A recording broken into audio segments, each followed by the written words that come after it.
Plus 2 is proud to bring you the 2+2 Pokercast, presented by the PokerStars VIP Club.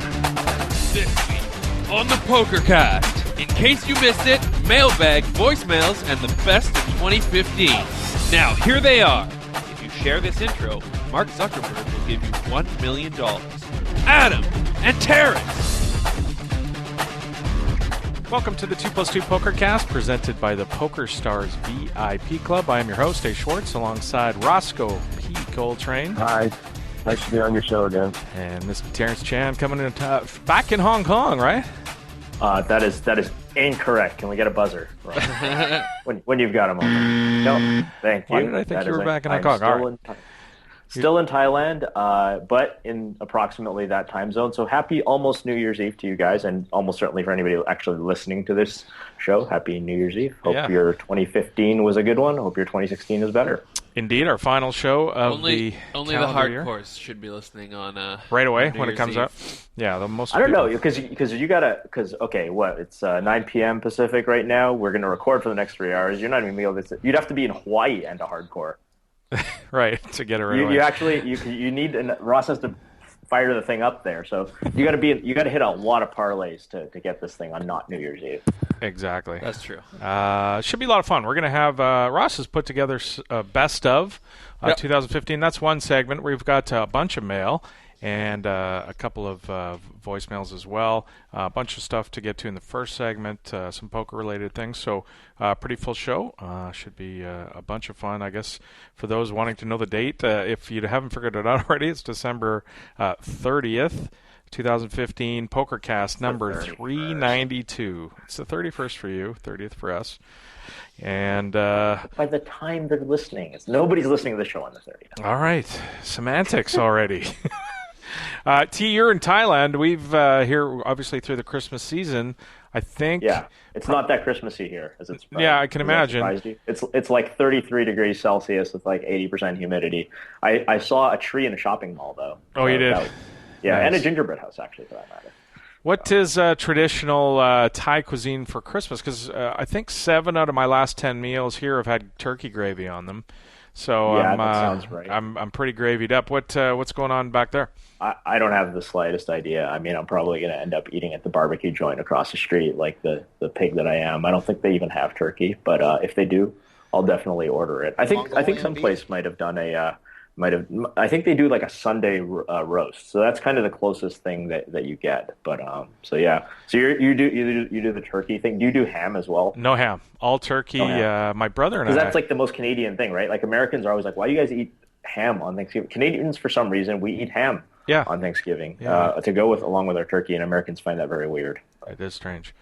But no, we're all turkey at our place. We usually have like 20, 25 people over at our place, and my brother and I spend the entire day making gravy. Yeah. And it's awesome because we end up with like 5 gallons of the most amazing gravy, and we drink gravy. It's fantastic. You said before on this show, I'm pretty sure that your wife doesn't cook. So who actually is responsible for the bird itself? Me. I do the cooking for 25. This year we did 2 birds because we couldn't find a big one, so we got 2 medium-sized ones, and then the regular stuff, roast potatoes, etc., and had a bunch of fun. Do you fight over who gets to carve? Because that was often an issue in my family. We assign that to somebody that we don't like carving. Me and my brother Stefan, who do most of the cooking. We're not big on the carving, so this year my mom carved, which was nice. Not good at it either. End up leaving a bunch of. Yeah, I would probably screw that stuff up. Right That's now, not a skill that I have in my man genes. I went to my mom's house for Christmas dinner. Yeah. And Christmas Day. I spent a couple nights there, and she made this giant turkey for me and my brother and her. So I came home with like half a turkey in a Tupperware. Yeah.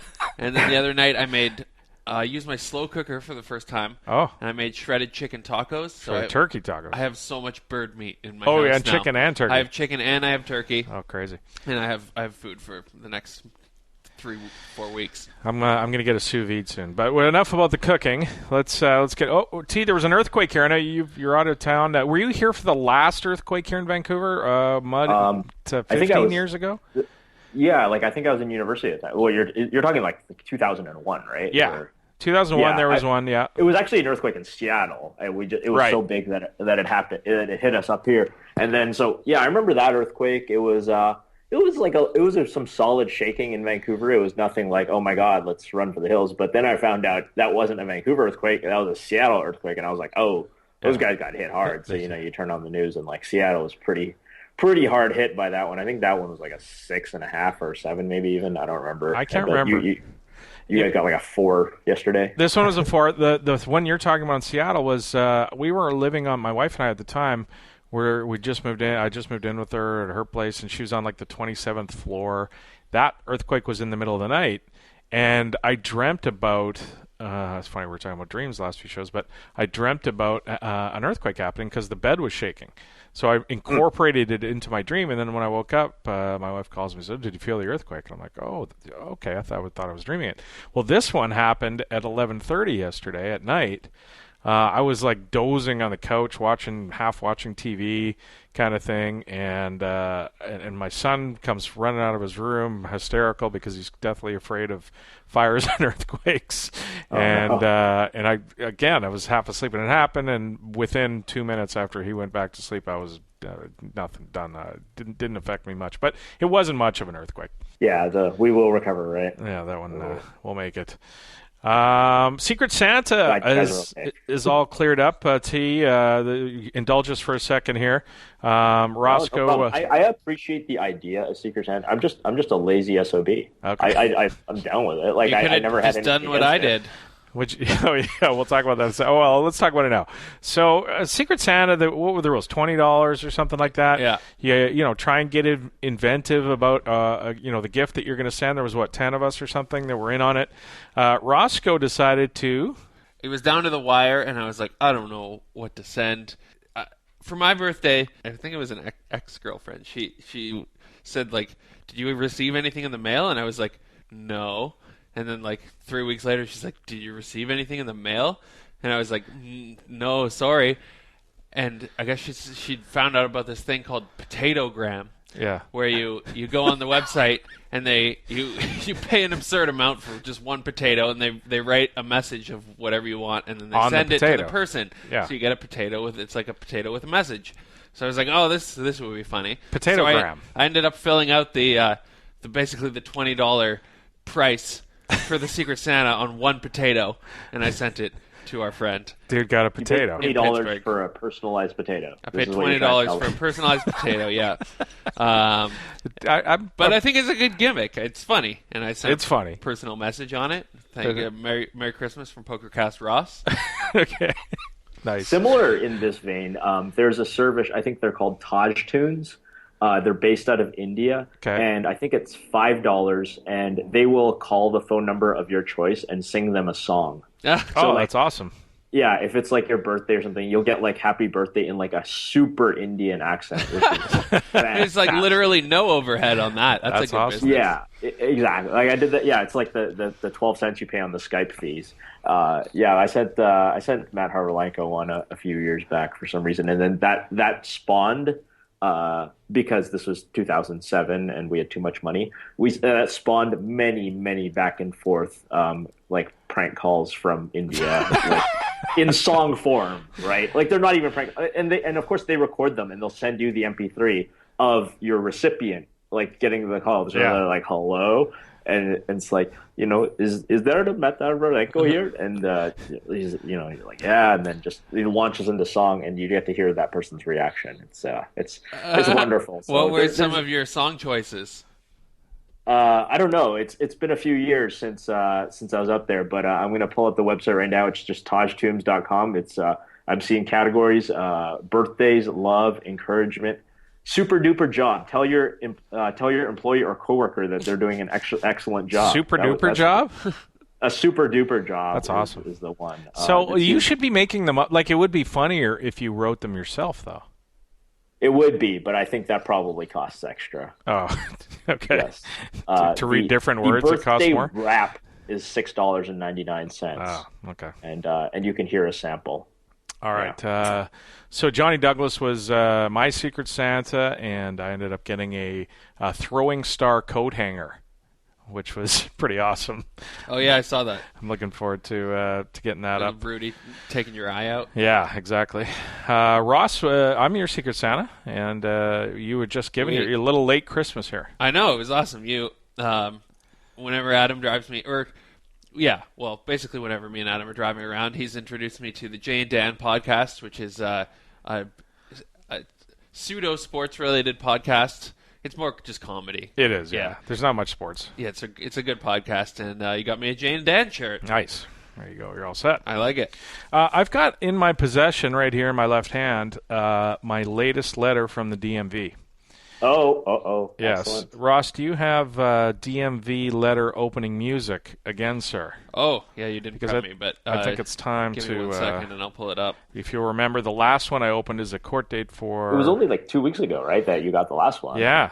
I've got... you got a follow-up. Well, no, this is for another... So I contested 3 separate traffic stop tickets, violations that I got. So this is the second in the... list of 3. Okay. Court so dates. A different case completely. I'm thinking it's a court case. I hope it's not a suspension again. Are we? Oh, that's the music. Okay. We just have to drum roll. I have no idea what this music is. This is me opening the letter.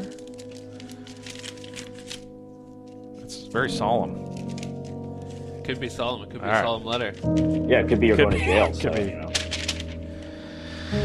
All right. A hearing has been set for March 10th. Whoa. 2016, 9:30 a.m. Again with the early morning. This is a speeding ticket. The officer is listed here. So, court date number 2, March 10th. Hopefully, I still have a driver's license at that point. Thank you all for being so concerned about my driving record. That wasn't a So great the first song. one is in early February. Is that February right? 1. Just recapping for the listeners. Yep. February, what is it? February 1, February 1, okay. 9 a.m. I put that in my Google Calendar for you at your request because you figured that you would forget. Well, there's probably going to be a pretty good rant on the show following February 1, unless I somehow postpone the court date if I can try and do that. But anyway, we'll see what happens with that. Should we get to some in case you missed it? All right. He missed the open goal. 6x4, and he comes up 0. Oh, no! Oh, yes! He missed it! He's missed it! How on earth did he miss that? In case you missed it, the state of Kentucky is suing PokerStars, obviously now Amaya Gaming, for $700. Oh no, sorry. They got a judgment from a judge in Kentucky against Amaya for $870 million. This is for doing business in the state of Kentucky from 2006 until 2011. You'll remember 2006 with the Safe Port Act and the UIGA that went through to Black Friday in 2011. PokerStars did operate along with other sites in the U.S. Kentucky is now got a judgment. The state of Kentucky has a judgment against PokerStars for $870 million. Judged. Where does that number come from? I love it. That's good. Judge Thomas Wingate said that PokerStars willfully violated Kentucky anti-gaming law, and this was the reason for the $870 million. 34,000 players with Kentucky addresses deposited at least $5 during that period.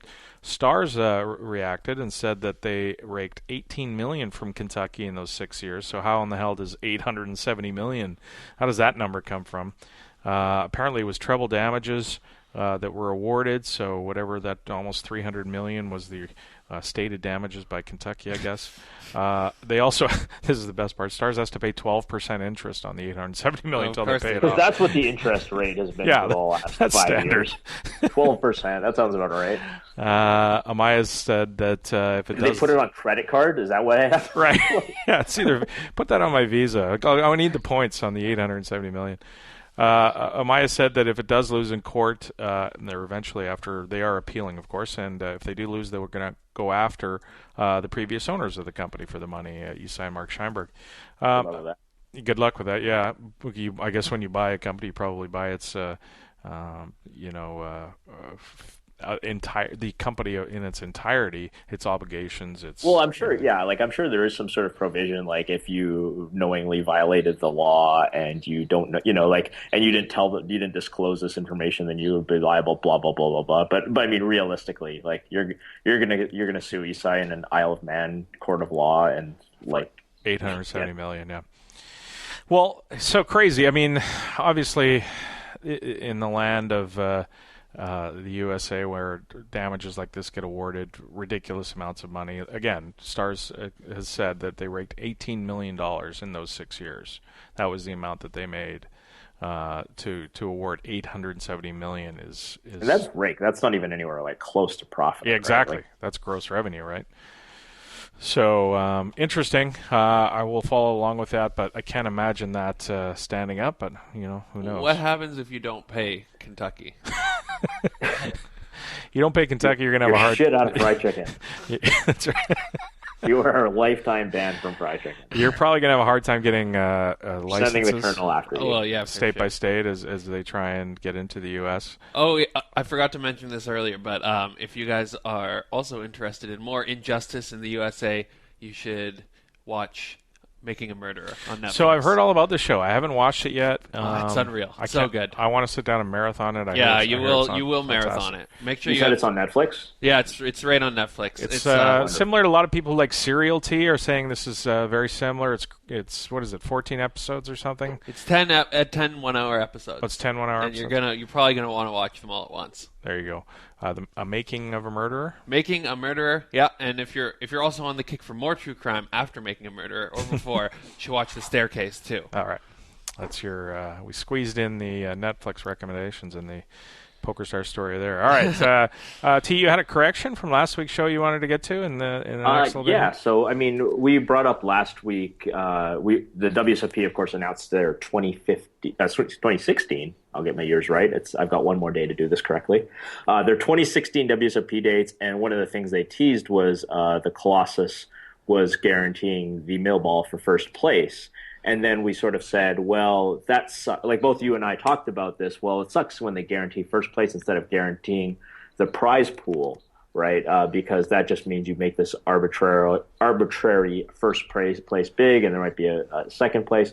We had a bunch of people correct us very, very quickly on this topic. They said, there's 20,000 entries last year, and there's even more starting flights this year. So they're going to clearly make the guarantee, and that's not even going to be a problem. The first place is almost irrelevant. It's just something they put in print for the press release. So our bad on that one. My bad specifically. I just saw a tweet like a few minutes before we started. Before Ross hit the old record button, and we figured, well, this is something we got to get out there. But I personally hate it when people just in the media, and I guess we're technically media, even though, I don't think anybody thinks of us as a professional.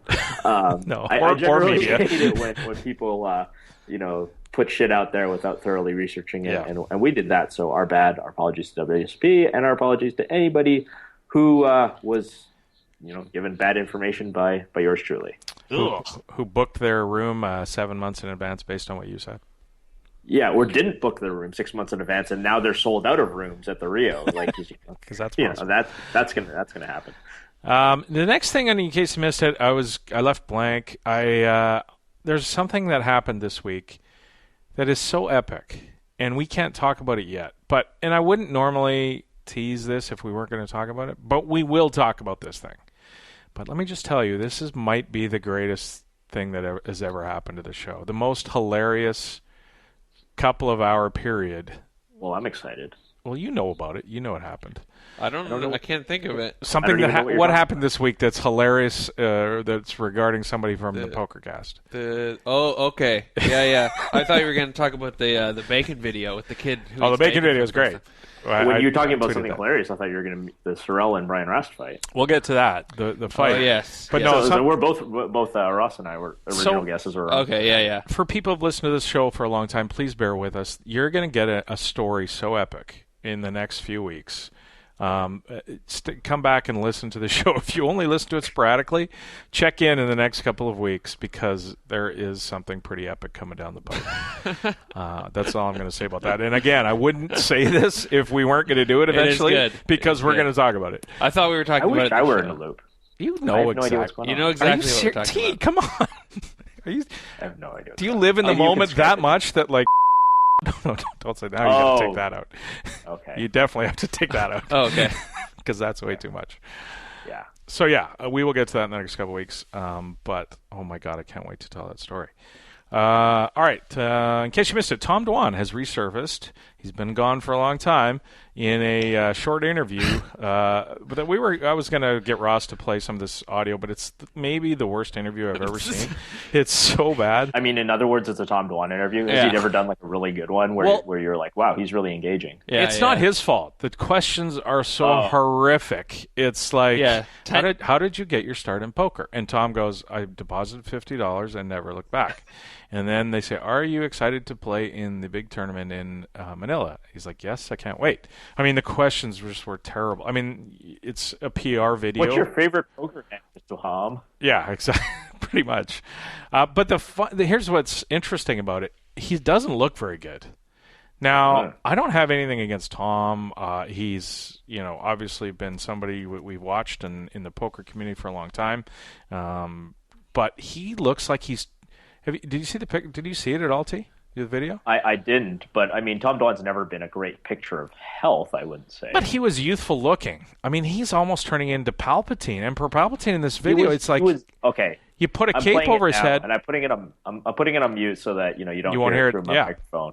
He definitely looks like he's aged a little. He doesn't look healthy at all. He does have a little bit of baby face. There's definitely some lines on the skin. Dude is aged.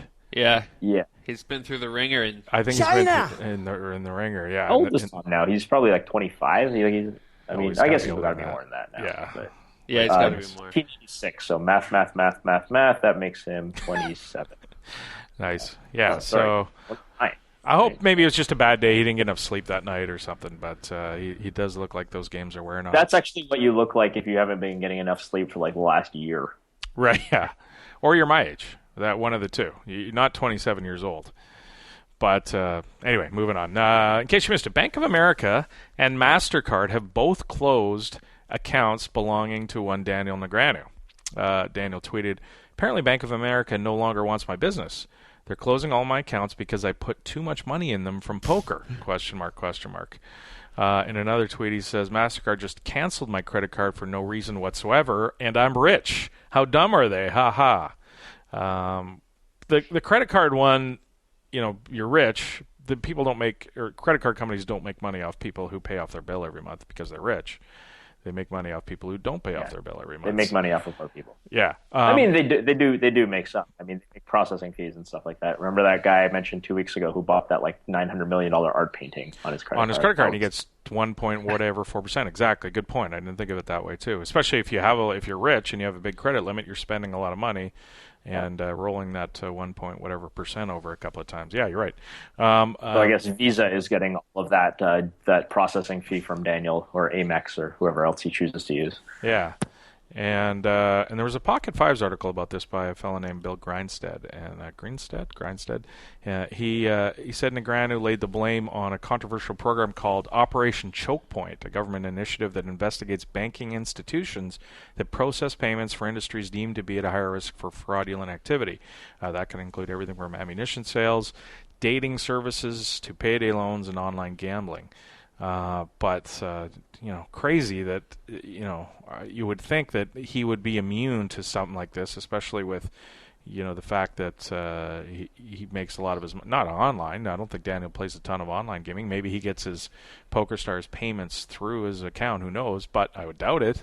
No, I think it's got to be. He's just, he's going to play a $250K tournament here, and he's going to wire $250K, and then he'll get cash for like $1 million in that tournament, and then they're going to wire him back $1 million. Yeah. There's 6 and 7 figure numbers going in and out of his bank account on the regular. So, I mean, that's that's why to whatever, and I'm sure it's not a person, because if any human would be smart enough to be like, who is this Negreanu guy? Let me Google him. And then Right. So it's definitely got to be some sort of algorithm that shut him down. It can't. I mean, people are stupid, and people in the financial industry are no exception to being stupid. But I can't imagine anybody's like just dumb enough to think like this guy's more likely to be a terrorist than some guy who plays high stakes poker.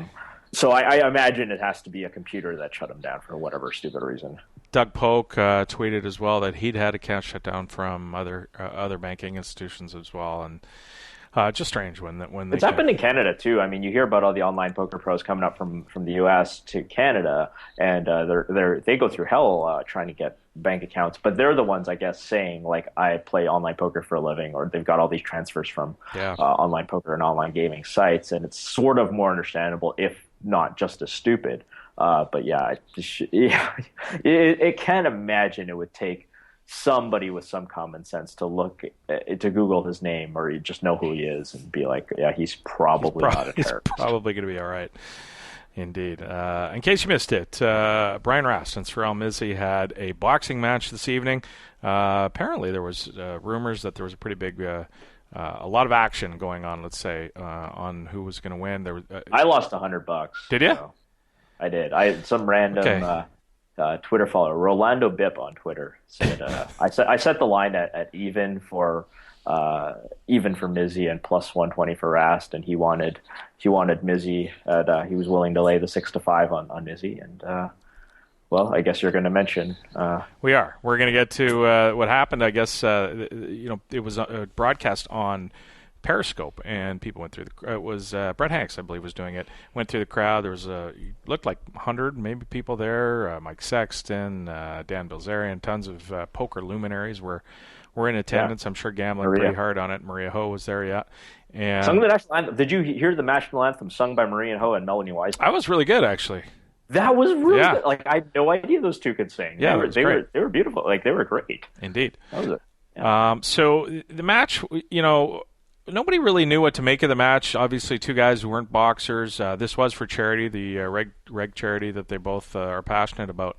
But nobody. Yeah, this is the poker world, so everybody's going to want to bet on it and gamble on it. It was tough to sort of make a line for two guys who had never fought before. Maybe talk about, you set the line, I guess, at plus 1. Talk about why you set that line.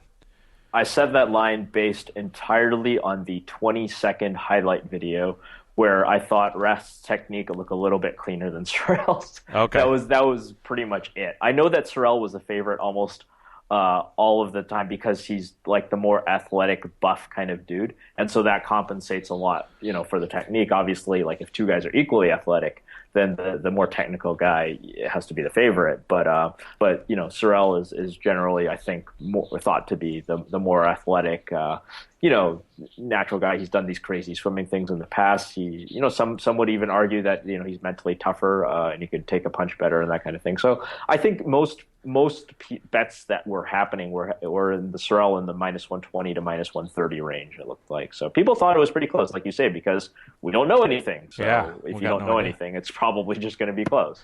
The setup was 4 2-minute rounds. They were using headgear and 16-ounce gloves. Those are huge, by the way. If you've never boxed, like winging around 16-ounce, like they're heavy. If you're watching a pro boxing fight, usually if you're looking at the big guys, so heavyweights, those are 10-ounce gloves. Oh my and God. If you're watching like the small guys, like your Mayweather guys, those are guys who are usually fighting with 8-ounce gloves. So 16-ounce gloves are pillows, basically. Giant pillows. I mean, they still hurt. Don't get me wrong. They still hurt when you get hit with 16-ounce gloves. Brian Rast got hit by 16-ounce gloves often. He the first round there was 3 knockdowns. I don't think Rast. I watched the whole fight. It ended up being 2 rounds and a bit.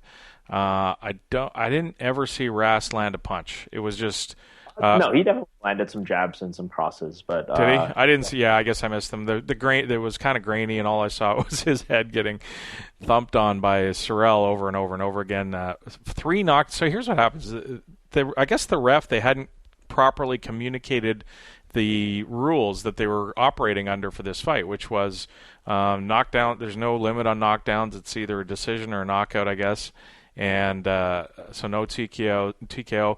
And in the first round, Sorrell knocks down Brian 3 times. He thump down to the ground, and the ref on the third one waves the fight off because 3 knockdowns in a round in boxing normally is a TKO. You're done. Amateur boxing. And so the ref, and then there's some confusion. And now I think Antonio comes back into the ring, grabs the mic, and they're trying to figure out what to do because the ref has called this fight over. And remember, there's a lot of money on this fight. It's not just like two guys having fun. This is there's a bunch of people, maybe hundreds. Who knows how much is going back and forth. Well, they decided to start fighting again because the rules, I guess, they had operated under going in was there's no TKO. So we're just going to keep on fighting. Rast was still fine. He wasn't wobbly or anything like that. He was standing up, ready to go, and the fight was back on. I'm thinking, oh my God, all these people who just had the ref say you've won are getting like, what if Rast lands like a wild right and knocks out Sorrell down? Yeah, which could happen in this slop fest like this, right? I mean, it's just like you just never know. Like Sorrell's, especially because Sorrell's style was he's swinging for the fences every time, and when beginners swing that wild, they tend to leave their chin exposed. Yeah, and so you could have easily just got boinked and went down, and then it would have been a disaster because there would have been 3 knockdowns, but like Rast would have had time to recover, and it wouldn't have fair. Yeah. Oh man, the prop betting arbitration would be a threat on 2+2 for a long time. That would have been bad. Yeah, there was no boink, and Sorrell knocked him down a couple more times, and I guess they finally gave. Rast looked like the 5th time he got, or was it 6th time he got knocked down? Many. Rast still looked fine. He jumps up on his feet, and if it's a 10 count or whatever, he's ready to go. And that time they waved the fight off again. So I don't know what. No. I disagree. I think the one that knocked him down for the last time, I think the referee was absolutely right. Brian was hurt on that one. Was he? The way that he went down to me was awkward. So the first 3 the 3 knockdowns in the first round, I remember especially the second one. I think it was, maybe it was the third. He was off balance, and he also looked like he. I'm going to be frank, and I hate to shit on people, but he looked like he'd never been hit before. Like he like the way he reacted, he's like, "Oh my God, this hurts!" Right? Yeah. Like the way that you see no real fighter, because like fighters get hurt, but they generally poker face it, right? And Brian had no poker face. He went down, and in a way that suggested to me like, "Oh man, like." It turns out getting punched in the face actually like kind of hurts. Here's the Tyson quote, right? Everybody's got a plan. That's the best. Yeah, that's the best example because I think Brian, came in fully confident, and like I don't think he had his bell rung. I don't think he got concussed in the first round or anything like that. But in the third round, he went down hard, and that's the. I would say towards the end of the second, the ref really wanted to call it off. He looked pissed. He was mad. Yeah, you can tell by somebody's body language. Like you said, it's like a grainy video and a dude with a phone holding it. But you could still tell by the ref's body language. Like he's probably a professional. Like he's reffed fights before. He probably coaches people. He doesn't like most people who are involved in combat sports don't like to see one guy just getting his ass beat because that doesn't help anybody. Like we're not. This isn't ancient Rome. Like we're not here to watch samurai. Some guy yeah, we're not samurai. No, yeah, we're not ancient Rome. We're not here to watch some guy's head get cut off and fed to the lions. Like we just want a good sporting match. And so he wanted to stop the fight. And in the third round, Brian was taking way too much punishment, and it was. I think had the context not been what it was, which was. 2 guys betting a bunch of money or multiple people betting a bunch of money, this ref would have stopped it sooner. Like if this isn't Brian Rast and Sorrell Mizzy and it's John Smith and Joe Stevenson, like it's literally like this fight would have been stopped way long ago, because 3 knockdown rule or no 3 knockdown rule, because it didn't look good for Brian, and I hope he's doing all right. He probably wasn't hurt super, super, super badly, but this was a one-sided beating.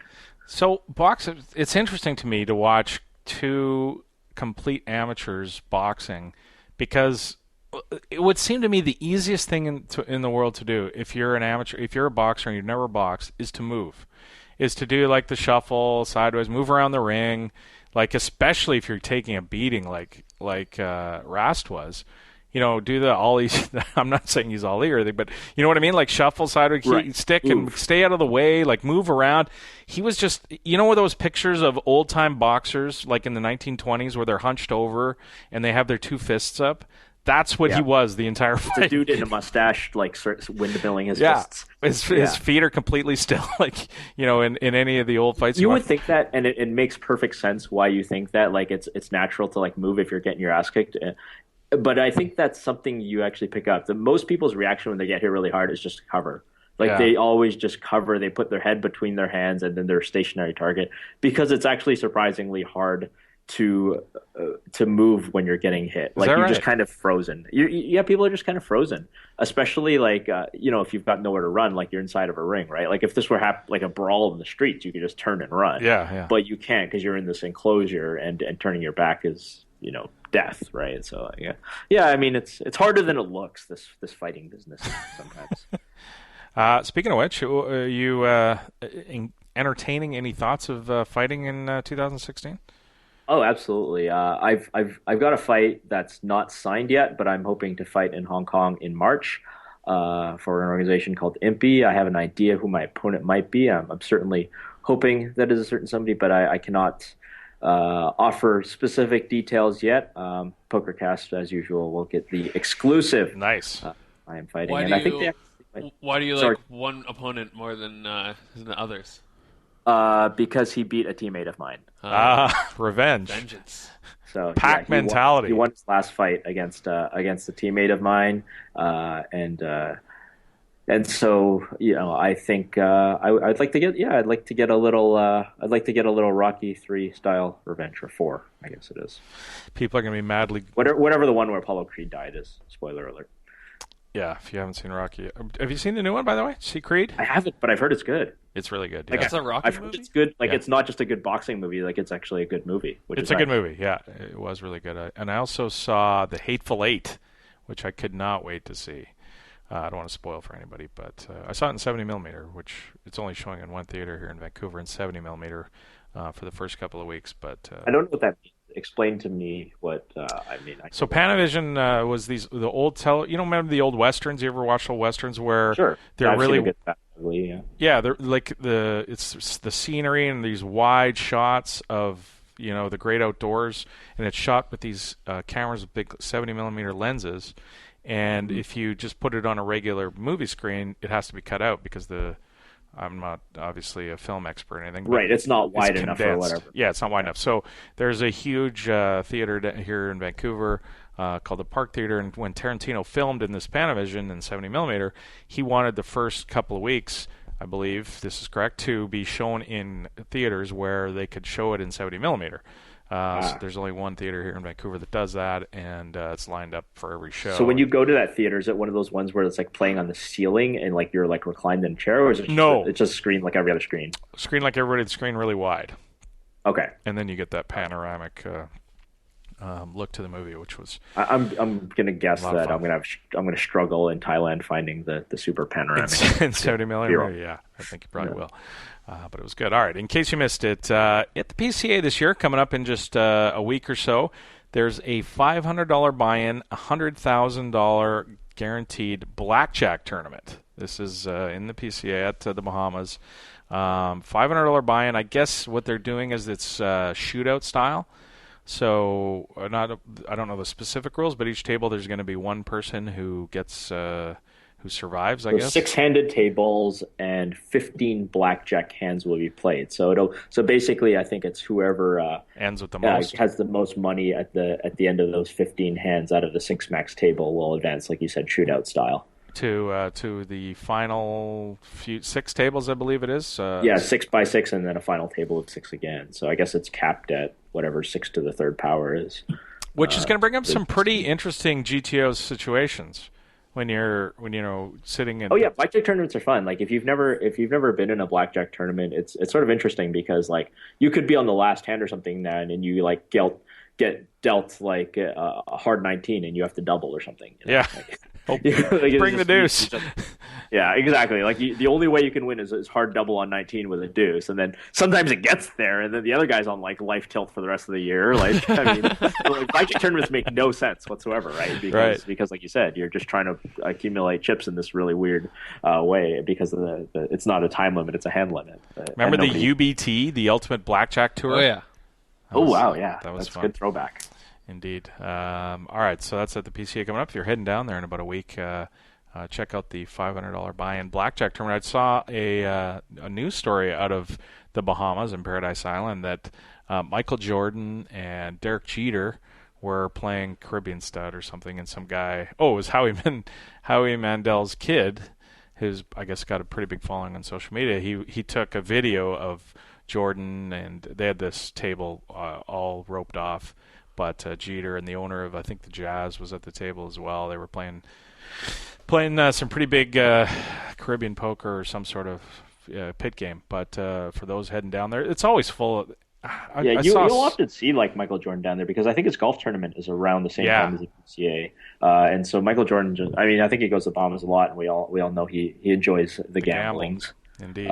So you often get an MJ spotting, and I don't mean Mike Johnson. Also, Jason Somerville is going to be the commentator, broadcaster of the main APT event Live and the high roller of nice. the live streams that they do for the. And then he's going to like Aussie Millions like a week later or whatever. Yeah, he's twitching. He's doing on his Twitch channel. He's broadcasting from Melbourne down there at the Crown. They're going to do. So I didn't know. I sent him a text actually. I don't think he responded yet, but I wanted to know what he's going to do. Like all it says in the press release is that he's going to broadcast on his Twitch channel from the Aussie Millions, and I'm wondering, is he going to do like a talk show kind of thing? Is he going to set up a camera near where he's playing so he can stream his live turn? Like, what's he going to do here?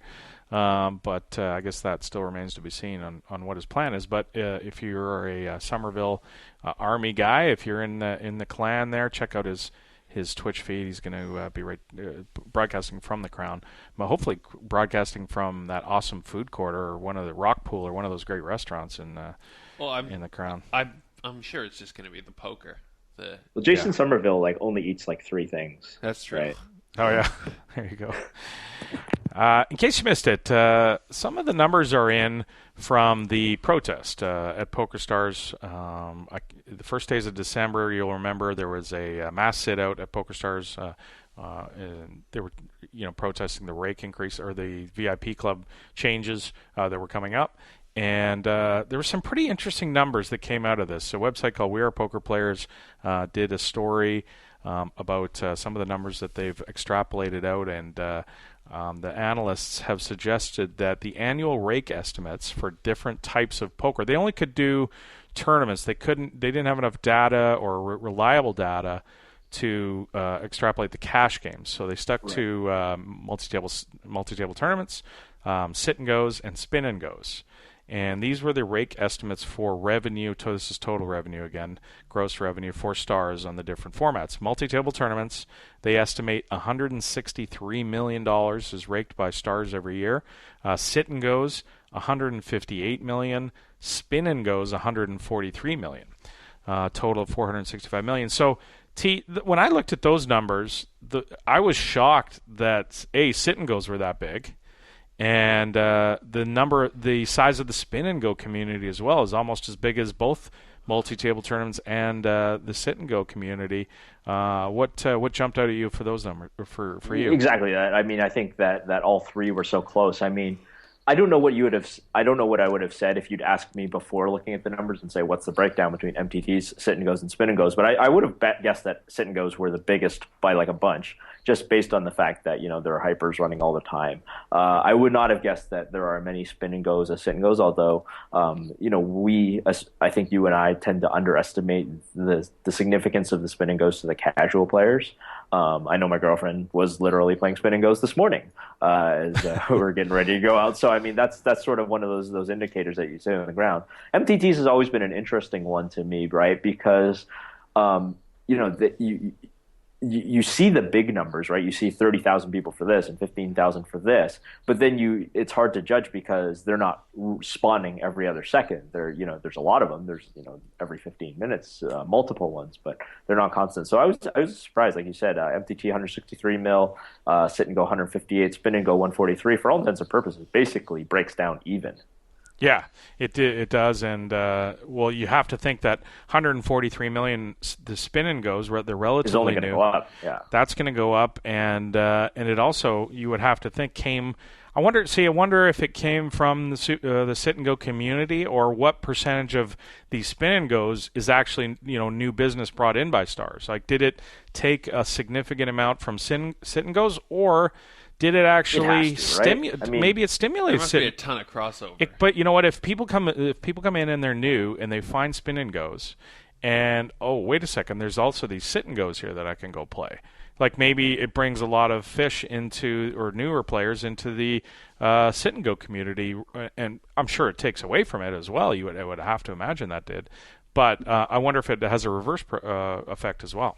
Yeah, it's interesting because I mean, if you were a sit and go player, and you've been a sit and go player for years, you would definitely be willing to try out a spin and go, especially when they're running like a 1 million promotion or something where you think it might be plus EV, or you're just a gambler, you want to look for a spot. But if you're used to the spin and go kind of lottery style, is a sit and go more exciting to you? Oh, I can 3x my money. Well, maybe that's not as exciting as I can turn $5 into $1 million. So I don't know. I mean. But on the other hand, the sit and goes they offer more formats that are multi-way. Spin and go. Do they only have spin and goes and hold'em? Do they have them in other games? I think they only have them. I think they're just hold'em. Yeah. Yeah. So if you want to do something else, then you kind of have to play the sit and go. If you want a slower format, you have to play sit and go. If you want to play nine-headed, you have to play sit and go. If you want to play PLO, then you're gonna have to play sit and go. So I can definitely see it working the other way, but. I would lay you 2-1 right now that spin and go numbers will beat sit and go numbers next year, right? I would think so, yeah. Based on how close they are now. Indeed. Some other interesting numbers came out was related to geography and where Stars had increased traffic and decreased traffic. One of the numbers was the increase in traffic of at least 30% or more was observed in Azerbaijan, Georgia, Greece, and Norway. And a significant gain between 10 and 30% was observed in Cyprus, Denmark, Latvia, Mexico, and New Zealand. And significant decreases was observed in the following countries: Portugal, 59.7%, Thailand, 37%, where you are to Uruguay, 38%, Austria, 28%, Belarus, Russia, and Ukraine also. Most of those are pretty small countries, with the exception of Russia, obviously. which is their biggest. I don't know how much Portugal or Thailand's, like that could just be like 2 or 3 grinders, heading off and going, not doing something that week, right? Like, yeah. I feel like Portugal and Thailand and Uruguay, I mean, is not going to be that big a deal. And similarly, on the other side, Azerbaijan and Georgia, I can't imagine it's like a real big thing. Greece, maybe a little bit. Norway, certainly historically important in poker. Mexico, to some extent. But yeah, I mean, it's always tricky reading into numbers like that. Russia, obviously, going down 23.6% is big because not only because Russia is obviously a really big country, really important to the Stars economy, but of course, this is where it's all started. Right, this is the sort of genesis of the Stars boycott was in Russia. So right. It was on the Russian message board forum, and it was on the PokerStars Russian website where the news leaked of the Supernova business. Well, Russia that's I think the most significant number out of the group. It is indeed, because Russia is the biggest country by geography as far as the distribution of rake at Stars, 11.4%. Of the rake generated by Stars comes from Russia. Next country, wow. Can you guess the next country? So Russia's number 1? Russia's number 1. Wow, the next number 2 country? I mean, it's got to be Canada? No. Germany is number 2 at 9.1. Canada third, 8.5. Fourth, United. UK's got to be up there, right? So UK's next, yeah, 8.4. 6.6 Brazil with I guess that's got to be a pretty big increase in Brazil.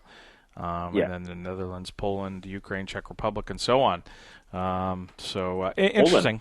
I feel like that would have gotten people buzzed out on Family Feud if they cut it off at 7 and had Poland at number 7. But yeah, that's right. That one would not have been. You should have done this Family Feud style with me and Ross. That would have been fun. We'll put a link to this article in the notes. It's pretty interesting reading to try and get through as well if you're looking at some of those numbers. Number head. Yeah.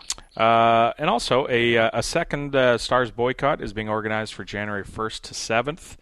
I want to talk about these demands. This is a longer one. Yeah, it's a longer one, 6 days. The whole week, yeah. And people are saying, the organizers saying don't play poker and cash out at least 10% of your bankroll. But here's a list of the demands that they've got, and I feel like there should be a Python drop here. But the demands are rewards for all games and stakes offered. By the way, I'm not making a joke about the people who are organizing the boycott. There's just a funny Python skit that I can think of. Don't boycott the Pokercast. That has a list of demands. Anyway, we demand rewards for all games and stakes offered, which I'll come back to that. I'm going to read the demands, and we'll come back to them. A rewards review. Number 2, a rewards review in games that have a low percentage of winners. The third demand, a promised Supernova and Supernova Elite rewards are honored for 2016. And the last one, regularly scheduled meetings with players from the community. The first one, rewards for all games and stakes offered. I thought that was a bit sort of misguided in that, the poker economy and the high volume players can operate profitably without rewards. If the rest of the, it doesn't necessarily have to be about rewards, right? Because Stars can just raise the rake and say, okay, here's some rewards. Here you go. Right. We meet your demands. It doesn't, it's not specific enough, I don't think, for. Well, anybody participating in a boycott like that is going to be smart enough to see through that. If they just raise the rake by 20%, increase the rewards by 20%, I don't think anybody's dumb enough to know. Right, but they that. don't. Well, I guess what I'm saying is you don't need rewards if the economy is so healthy that the best poker players and the people who are playing a lot of volume, etc., are going to be able to do well in the games. Yeah, I agree with you on that. I mean, we've talked on the show over the last few weeks about how this isn't one of the points that we have a big issue with. I mean, they're choosing to take, especially not from an ethical standpoint or business standpoint is one thing or another, but from an ethical standpoint, it's like whatever, they can do that any time. But realistically, yeah, like I don't think it's a great business decision for them to take away the rewards for the higher stakes game. But I mean, it's not really a problem. And also, by the way, don't know if you got this email as well, but I had an email in my inbox. I don't check my PokerStars email that often, but apparently they are rewarding VPPs for all limit and mixed games now up to 15-30. Oh, okay. So they changed that a little bit. They've changed it a little bit. It's a very, very minor change, but I guess yeah. They've backed off on that slightly, I guess, for whatever reason. They've decided they want 15-30 limit games, which I'm kind of getting off the topic here. I think generally fish get swallowed up less quickly in limit games, so it kind of makes more sense if you're talking about a massaging the ecology standpoint to keep the 15-30 games. But yeah, I mean, I certainly wouldn't have led with this. I mean, if the demands are listed in order, I certainly wouldn't have led with this one. Yeah, or reworded it, I guess. The second one, a rewards review in games that have a low percentage of winners. I think that's a great thing to look at because for a healthy economy, you're going to need people that are going to be doing well to continue playing. And if there's a very low or almost no winners, the pool is just going to get smaller and smaller and smaller, right? It's going to be difficult to have a healthy economy in that situation. So I thought that was a good one. Promised Supernova and Supernova Elite rewards for 2016. Absolutely. Totally agree with that. Regular scheduled meetings with players from the community, I think, has been announced already. So I think I was a bit confused by that, unless I missed something. But I thought that Stars was going ahead with that in 2016 and bringing people in again to talk about some of the stuff that's going on at the site.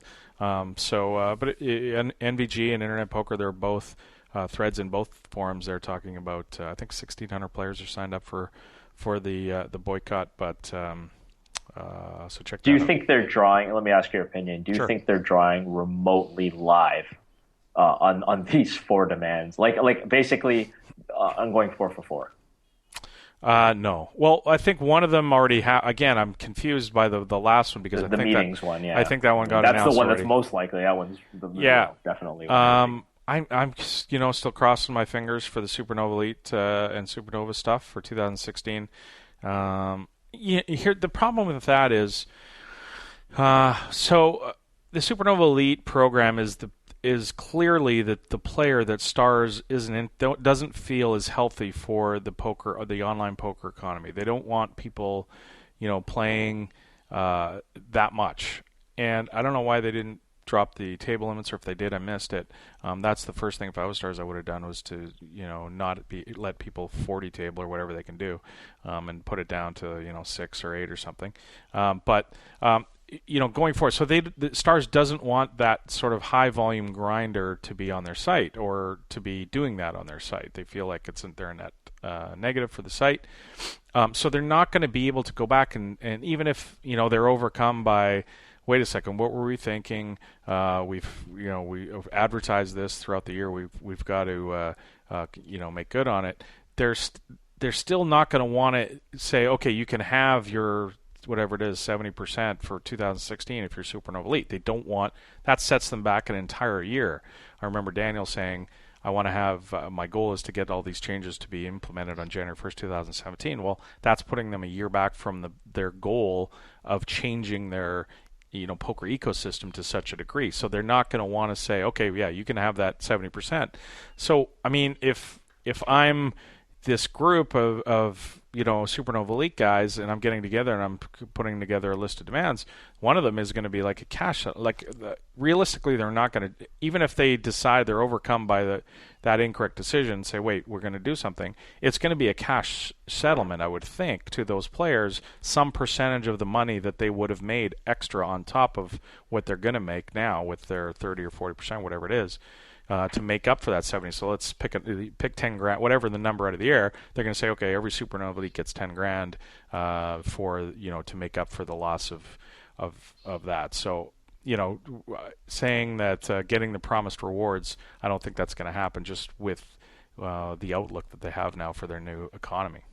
Yeah, I think you hit the nail on the head there. I think it's unlikely that they kind of care about what these people think. I mean, as callous as sort of that sounds, it seems to be the case. It's not necessarily that they don't care. It's just like maybe they care, but our goals are more important. And I'll also say that it kind of would make them look silly at this point, right? Like it's almost like the thing where you're in so deep now, and all this stuff has happened that it's really hard to kind of do an about face and say like, oh, we are going to do it. But then again, I mean, maybe somebody from the PR department will bring up the old New Coke example, right? You're old enough to remember New Coke. Yep.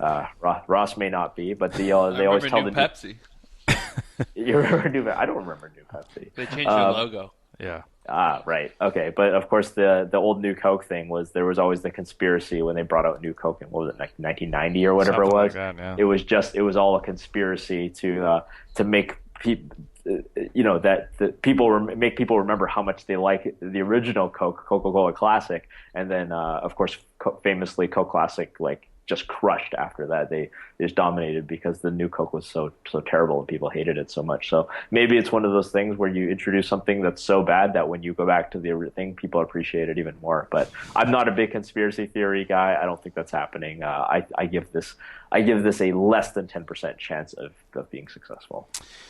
Yeah, I don't know what's going to happen. I know there's probably people working behind the scenes still trying to lobby Bezov and others to try and fix the Supernova Elite situation for 2016. Who knows if they're going to have any success? Daniel Negreanu didn't, so it's going to be difficult for anybody to sway him at this point, it seems.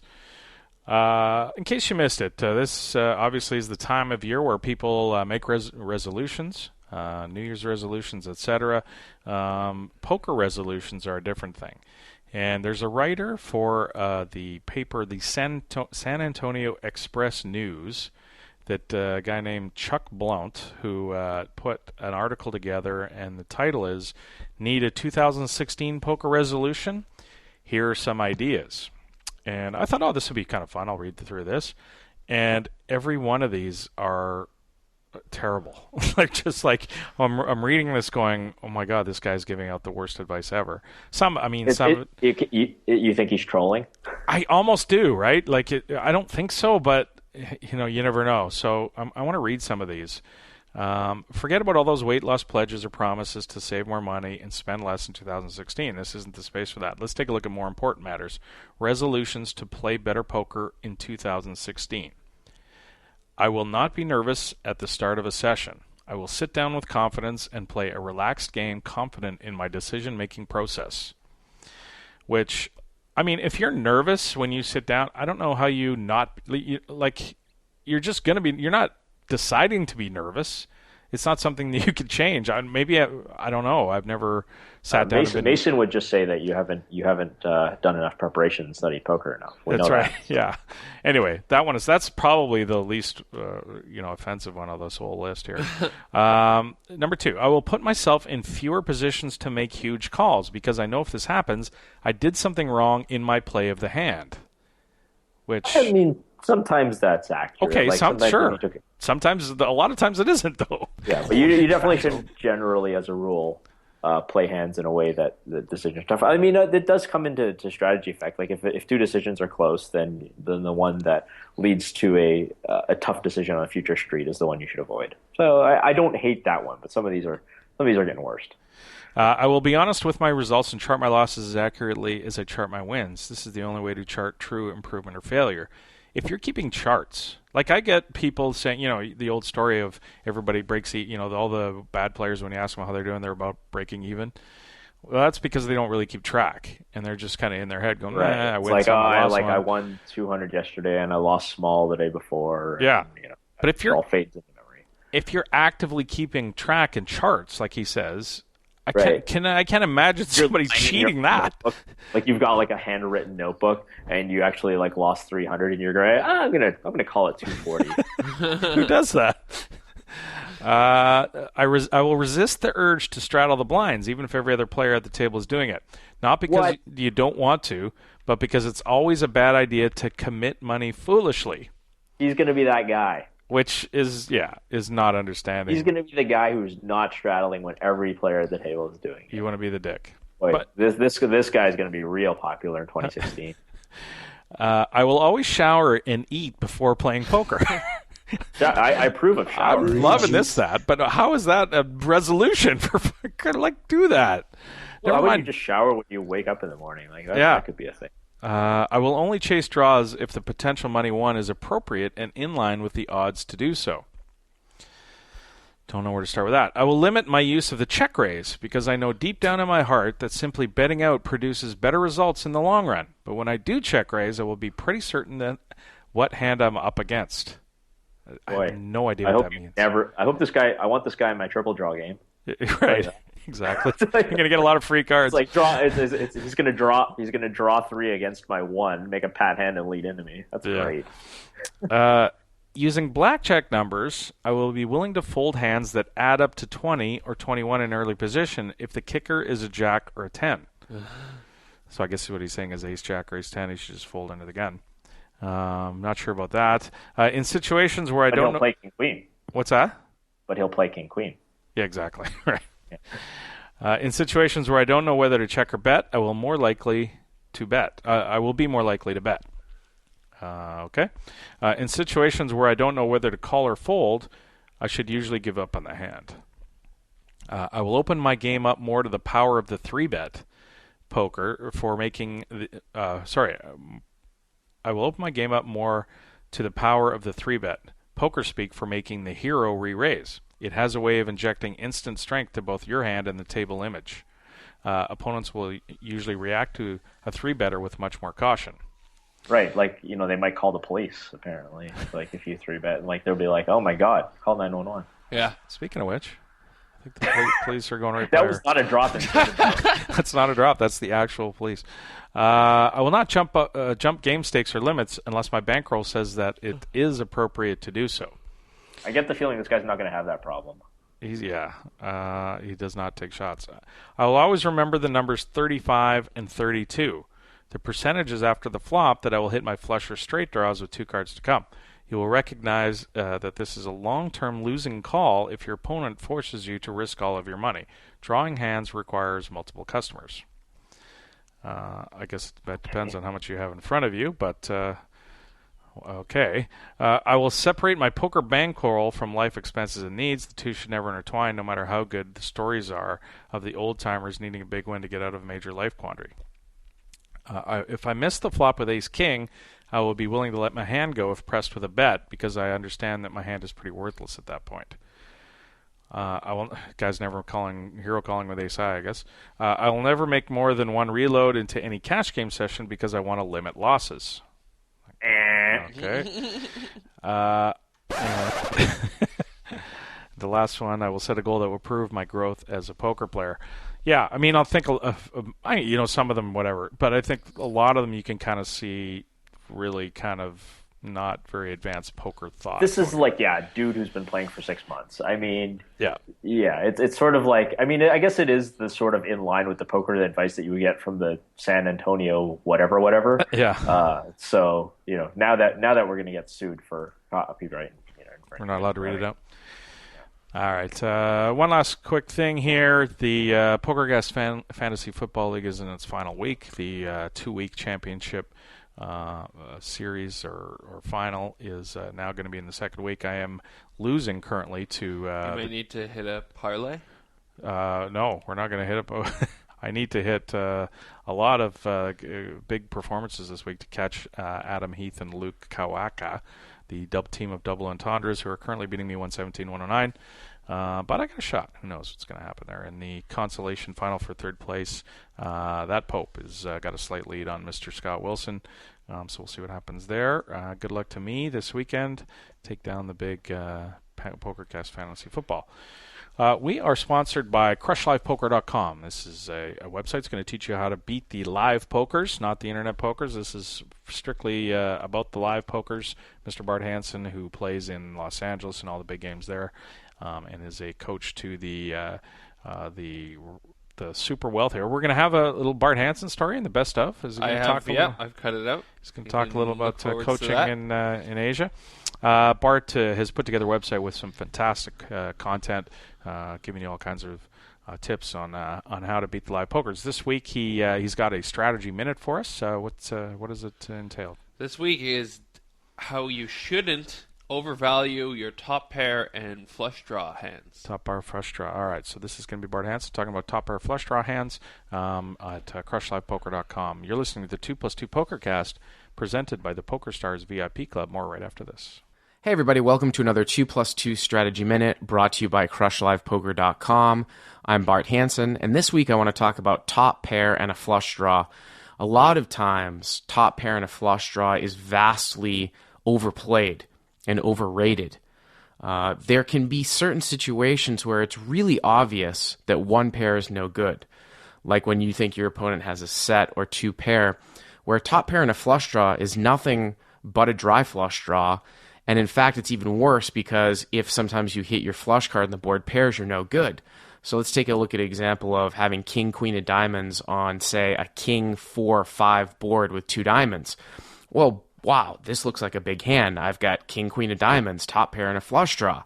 However, if you bet and somebody check raises you and then somebody check raises all in and another guy calls, oftentimes you can see that your top pair and a flush draw is not only going to not be good now, but it might not actually even be the best draw. Now let's get back to the Pokercast. Hey, it's Mike from the 2+2 store and ProfessionalPoker.com. 2+2 is pleased to announce the release of their most anticipated book in ages, Applications of No Limit Hold'em, a guide to understanding theoretical sound poker by Matthew Jonda. This book will give you the ability to create the bet sizings and ranges which will beat the better players. The theory in this book is not designed to be complex or abstract, but rather it's intended to be applied immediately, producing better overall results. Many confusing concepts, such as overbetting, balancing multiple bet sizing ranges, donk betting, and check raising as a preflop raiser, are crucial to a player's strategy, despite few players implementing them or talking about them. And after reading this book, you should be able to not only conceptually understand these ideas, but also know how to begin incorporating them into your game, and thereby successfully compete against tough opponents. And at the 2+2 store, we accept all credit cards, plus PayPal and NetTeller. Okay, people, most of the kittens have perished. There are a few left you can save, though, and here's how to do it. Get involved with the Pokercast by emailing your questions, suggestions for the show, or even record a sound clip. Adam will be using the best ones on the air. Well, let's face it, probably the worst ones as well. I can see you there at your computer. Send an email right now. Totally disagree with one of Adam's takes last week? Send an email. Love last week's interview? Email. Want to know how much cash Adam has on him right now? Email. Pokercast at 2plus2.com is the address. Ship the funny to Adam today. Hey, folks, don't forget to follow the Pokercast crew on Twitter. Adam is at PokercastAdam, and he'll keep you up to date on things like upcoming guests, listener contests, and all the latest bacon-related food innovations. Follow Ross at PokercastRoss, and you'll discover new hip-hop bands and learn how to not play Microstakes No Limit. Also, give us a like on Facebook, where we post lots of photos and other nonsense. Hey, poker fans, don't forget about the 2plus2.com digital magazine. Each month, a wide array of poker professionals and media write fascinating articles about the game you love. Want to learn about big blind versus small blind hand ranges? How about optimal Jeopardy daily double strategy? Topics like those and many others are covered every month. Head on over to 2plus2.com to see what the magazine has to offer this month. Middle position makes it 2,500 to go at 6-12. Button calls, and I peel with 8-7 off in the big blind. Flop comes Queen 7-6 with a diamond flush draw. I got none. I check, middle position c-bets 4K. Button folds, and I call. The turn is a 5 of diamond. I lead this time for 13,000, and he calls quickly. The river is a jack off suit, and I bet again, 32K this time, and he snap mucks. Team Pro Online's Marc-Andre French Dog Ladouceur is a Supernova Elite VIP. This is the 2plus2 Pokercast, presented by the PokerStars VIP Club. Hey guys, this is Bart Hansen for CrushLivePoker.com. Whether you're a recreational player who wants to compete at the tables, or you're a professional and you want to increase your win rate, the material that I've produced at CrushLivePoker.com will make you a better poker player. Act now and you can subscribe for free by using the coupon code TPC11. That's TPC for the Pokercast 11 and get your first month free.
Back to the 2plus2 Pokercast, presented by the PokerStars VIP Club. This is our year in review, 2015. We're going to, Ross has picked out. I think I got a handle on some of these things that you picked, but Ross you guys had some input.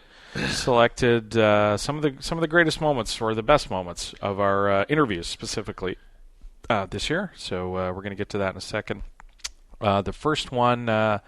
What's the first one? I'm glad that you trust him, by the way, Adam. I'm glad that you trust him not to put in just embarrassing shit that you and I have said. That would be I fantastic. Like he's just going to tell you that, like, oh yeah, we're going to do, all this interview and that interview, and Sean D was great here, blah blah blah, and then it's just an hour of stuff that I have recorded that you guys outtakes.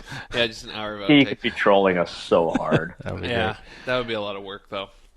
All right, what's the first one, Ross? What do you got? Let's start off with JC Alvarado. Terrence's buddy from Mexico City. I believe you were in Mexico with him at the time, right, Terrence? No, I was in the studio with you. Come on. Well, yeah, I'm trying. I don't even.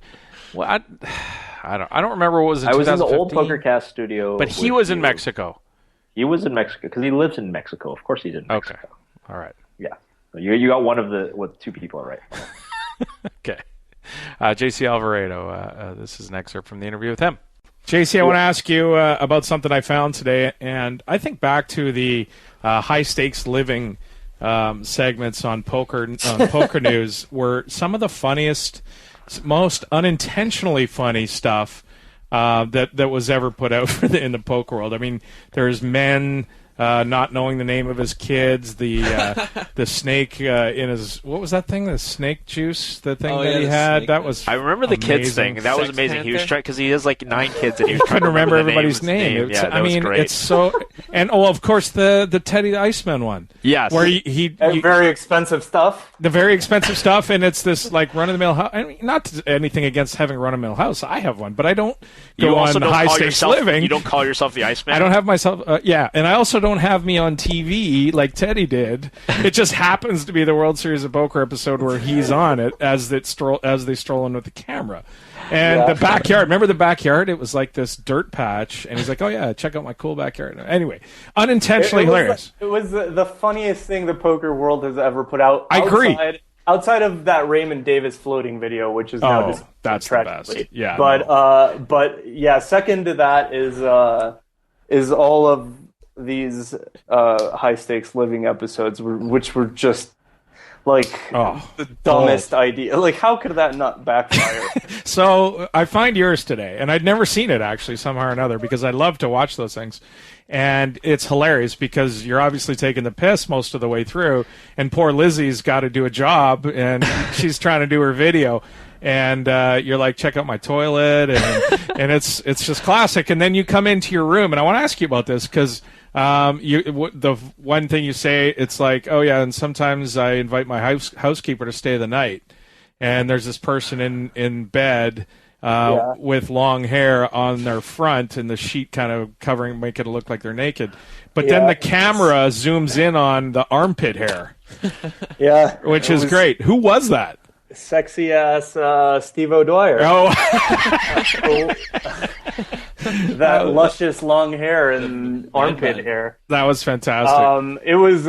I don't know if you saw the Daniel one. Yeah, that was making fun of the Daniel one because he had people show up to his suite or something, and they had like, I think it was like probably Amanda Leatherman or someone. They had a blonde girl like laying in bed like Daniel just got laid and he was awesome, you know, and so I thought it'd be really funny to put Steve in there. Well, it was great because at first you think, wow, that is a girl, you know, naked. This is funny. It's a big girl, but it's a girl.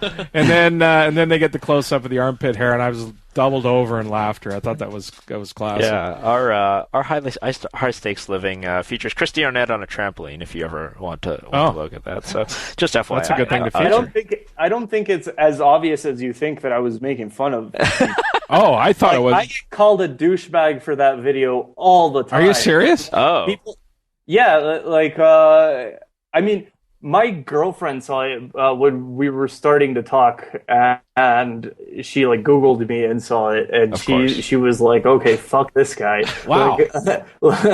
Because imagine if you've never seen poker before. Now, like, yeah, you don't get the in-joke. It's not like that clearly a parody of. You'd have to have seen the other videos, I think. And it's a great meter, though, right? It's a great barometer for people who have seen it. If they think you're a douche, it's like, oh, okay, I don't really bother to this guy. Yeah, I think there was a 2+2 thread at the time, and it was like mixed, like half people being like, "What the fuck is up with this guy?" and then the other half were like, "This is great. He's just making fun of everyone." And they even like came up with. They thought I was making fun of people that I wasn't making fun of. They found stuff in other videos that was similar to like something normal I was just doing, and yeah, that was a cool thing about that video. Well, did Lizzie know that you were making fun? Yeah. She showed up, and we told her all. It was Steve O'Dwyer, Scott Seaver, Aaron Bean, and I think that's it. Like maybe John Aguiar. We all stayed up all night. Like planning this out. Like someone went out and bought, I think it was Steve went out and bought these Phil Hellmuth Milwaukee. Yeah, those beers. Yeah. He went out and bought them so that we could have them in the fridge and like dump them out and say it tasted like shit.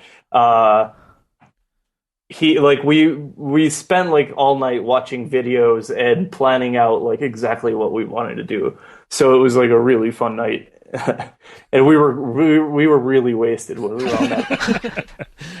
It's a classic one. You had a note about a story about Phil. Yeah, so we talked about this on Occupy Poker, and if people are going to check it out, this might be a repeat. But my favorite story of yours, of course, talking about years gone by, is you had a chance encounter with one Phil Ivey back when Full Tilt Poker, of course, had a suite.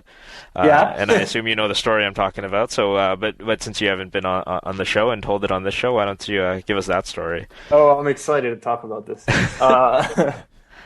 I just don't want to butcher it. So in 2006 or 2007, sorry. I think they started this VIP lounge at the Rio. Yeah. Where it was like a failed experiment, but it was amazing while it lasted. It was like you paid $1,000 to charity and you got access to this room. It was like limited amount of people could do this, and they'd have like a solid buffet and a TV with an Xbox and a pool table and a putting green and some computers where you could grind online back then, and it was a weird mixture of people because it was like all the new guys that were coming up in like 2007 and spending money.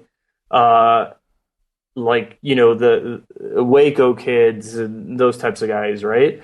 And then it was like all the old school guys, Doyle, Juanda, Ivy, Lindgren, like that whole crew. And for us, it was like a big deal because that was back when they were, superstars in our eyes, at least. These guys were your heroes. Yeah. Yeah. And they'd give us like I remember Ivy nodding at me, and I was like, "Holy shit!" Ivy nodded at me.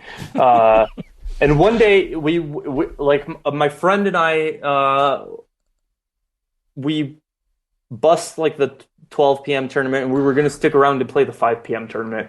So we just decided to go to the lounge, and every day they would like on break. This line of like superstars would line up in the putting green, and they'd take 5 shots each putting. It was like Doyle and Helmuth. Even Helmuth would go on like epic tilts, like just like if he was on TV. But every time I'd see like Ivy tied with whoever, it was like who could make the most putts out of 5 shots, and Ivy would keep like tying or like barely winning. And then winning in the like sudden death round or whatever, and they were gambling for like a lot, like $10,000 per little game, and it would take like 5 minutes each game. So one day we bust the 12 p.m. We go in to wait for the 5 p.m. and it's just my friend John and I playing pool, and Ivy walks in, gets like a bucket of golf balls, and he starts putting. And like all of a sudden, like we stop playing pool because he's like made literally like 20 in a row. And he makes a few more, like however many balls he had left. And he turns around and he looks at us and he goes, Let's keep this to ourselves, boys. And just like completely dead faced, and gets the balls into the bucket and leaves. That's awesome. Like he was in there actually training for this instead of playing poker, and no one had a fucking clue. Like these people were just like complete whales in Ivy's putting world. They had no shot. So it's not at all. So you're saying if you ran a casino in the UK and Phil Ivey shows up and wants to play baccarat at your casino, you would probably have had the foresight to know something was wrong there. Yeah, if he shows up with a Chinese lady, edge sorter, yeah. Yeah. That's I played with her. She was fucking good. Like, yeah, I played with her in the Super High Roller in Barcelona, and she was just like shitting on everyone. It was unbelievable. And then we became friends, and we'd talk during break, and she'd just be like, "Yeah, Phil is my good friend, and like he teaches me poker." She was like check min raising people on the river and like getting them to snap fold and stuff. It was awesome. That's awesome. Imagine having your own personal tutor, Phil. That'd be all right. And then let's go to our interview with Mr. Sean Deeb, who we had on during the World Series of Poker at the Palms Place Hotel. I was there for this one. You were there, yeah. And Sean was also in person. Some of the interviews, the best ones that we do, I think at least, are the ones where we have the guy in studio. I think so. It's a lot of fun. You get the in-person sort of repartee going back and forth. And here's a clip from the Sean Deeb interview. For sure. Event number 23, a $1,500 no-limit deuce. Love this story. Won by Christian Pham. And this is a great story. He actually went deep in a couple of the big field events as well. But he misclick registered for this tournament, thought he was playing a $1,500 limit hold'em. Gets to the table, gets dealt 5 cards, and is like, the hell? Why did we get past 2? And now he realizes that he said he would have unregged if he would have looked and read his ticket. He realizes. Are you allowed to unreg? Like, you sit down? Yeah, people have sat down many times. Like, I thought this was limit. I thought this was Omaha 8 or better. I didn't know it was just PLO. Like the floor lets them, right? I've seen multiple people like come to a game, and like I've seen someone angle it for sure. I forget who it was, so I can't pull up their spot. They saw a shitty table. They're like, "Oh, I thought this was a different event. I don't want to play," and they just walk away, and they can easily re-register or just not play the event. Wait, I thought you weren't allowed to re-register an event you've unregistered for. I don't know what the system is to prevent that particular angle. But even to allow them, like, basically, yeah. But I understand some of the more obscure games, like, people don't know what they're doing. And also the cage makes a ton of mistakes. Like, I've had plenty of people, like, I went to go register for the 4 p.m., they gave me the noon. I don't want to come play this tournament, like, 6 hours late. Yeah. So there has to be some tolerance for this, but obviously you don't want people to free roll, but be able to look at their table and all that kind of stuff. Like, you shouldn't be able to re-register for a tournament that you unregistered for. But yeah, if you haven't even played a single hand yet, then I think it's fine to unregister. So he sits down, he decides to play it out, and he asks one of the guys, or he ends up talking to one of the guys at his table, and the guy gives him a bunch of tips on Who was the guy, do you know? I don't know. I don't think he said. But interesting that somebody would give him. I guess if you're giving him like, well, you deuce 3, 4, 5, 7 is the nuts. Like, I mean, it's not like you're giving him. We've done that in mixed games a lot. You teach someone Badusi, like you teach them the rules. Like, well, you know, this game, this is the differences, and then it plays like no limit, and you just go from there. Like you give him an outlier, which is totally fine because. He wants to have a fighting chance, and you're going to know exactly the knowledge he has. Exactly. So it's great. You literally just feed him, like, you know, Jack's a favorite, so you just, like, push him towards never folding a Jack at any point. Right. And this guy had a bunch of no-limit results. I'm looking at his hand in mob right now. He's a no-limit player, and so Deuce is one of those games where, probably the best game, where if you just understand poker, you understand tournament poker, you understand no-limit, you're going to have a fighting chance, because there's only 2 streets. You don't get into these really super complex, difficult situations. I mean, I was going to say, I got a funny story about this game and no background. When I first got in the mix, Jean Rivera, when he was a host at Aria, invited me to the game, and I never heard of no limit single draw. And he's like, listen, you're a great no limit player. I really think you'll be great at this game. He told me the rules, and he's like, I'll take half of you. We're playing 200, 400 mix while the single draw was in the mix. It's like, okay. So that day, I ended up losing 66,000, 33,000. In the no-limit deuce rounds, and we played 4 or 5 rounds. I just lost cat pot every round. I ran horrible, and JRB owed me whatever half of that was, and he was so tilted. But he was you played every hand well. He knows the game really well. Yeah. So I actually didn't make mistakes. I just got cooler. A 9 versus 8. I'd have a pad, I'd shove, they'd draw, I'd get it in with a draw. I just played correctly. I squeezed a bunch, and he was just so mad. Me and him always joke about this story because that got me into the mixed game, and then I was I really need to learn this game. I lost so much in it. So I started playing online single draw a bunch after that. And so then it became one of my better games eventually. And it's the most fun. It's one of the most fun games to play, right? Yeah. I mean, when you run a sick bluff in that with 2 pair or something, just nothing beats a good single draw bluff. Yeah. I mean, I had a similar situation too because I tweeted out in the morning of the 1500 deuce. I was like, I've never played this game before. I'm trying to figure out how big of a dog I would be, if I started playing the 1500 deuce or something like that. I talked to Bill for 20 minutes in the house. I immediately get people on Twitter trying to buy my action. Right? Like, well, that's like if you're not sure I'm playing it, then here I'll buy like 30%. Like, what? You got to I just told understand. you I've never played this game before. Everyone at this point of summer is stuck a bunch. They're trying to get even. I know. They can only get so much in buy-ins themselves. So people are like, damn, I'm down 50,000. How am I even? Oh, let's take 30% of a random tournament. You know, I can get out of the hole right there if he wins. I guess that was what it was, but yeah. So now's the time to advertise your package for the main event of the World Series, is what you're saying. Yeah, this is like if you want to do mid-selling, like the people who've been winning money want to do it, and the people losing money want to do it. This is the best time to sell. Gambling is Everyone. great.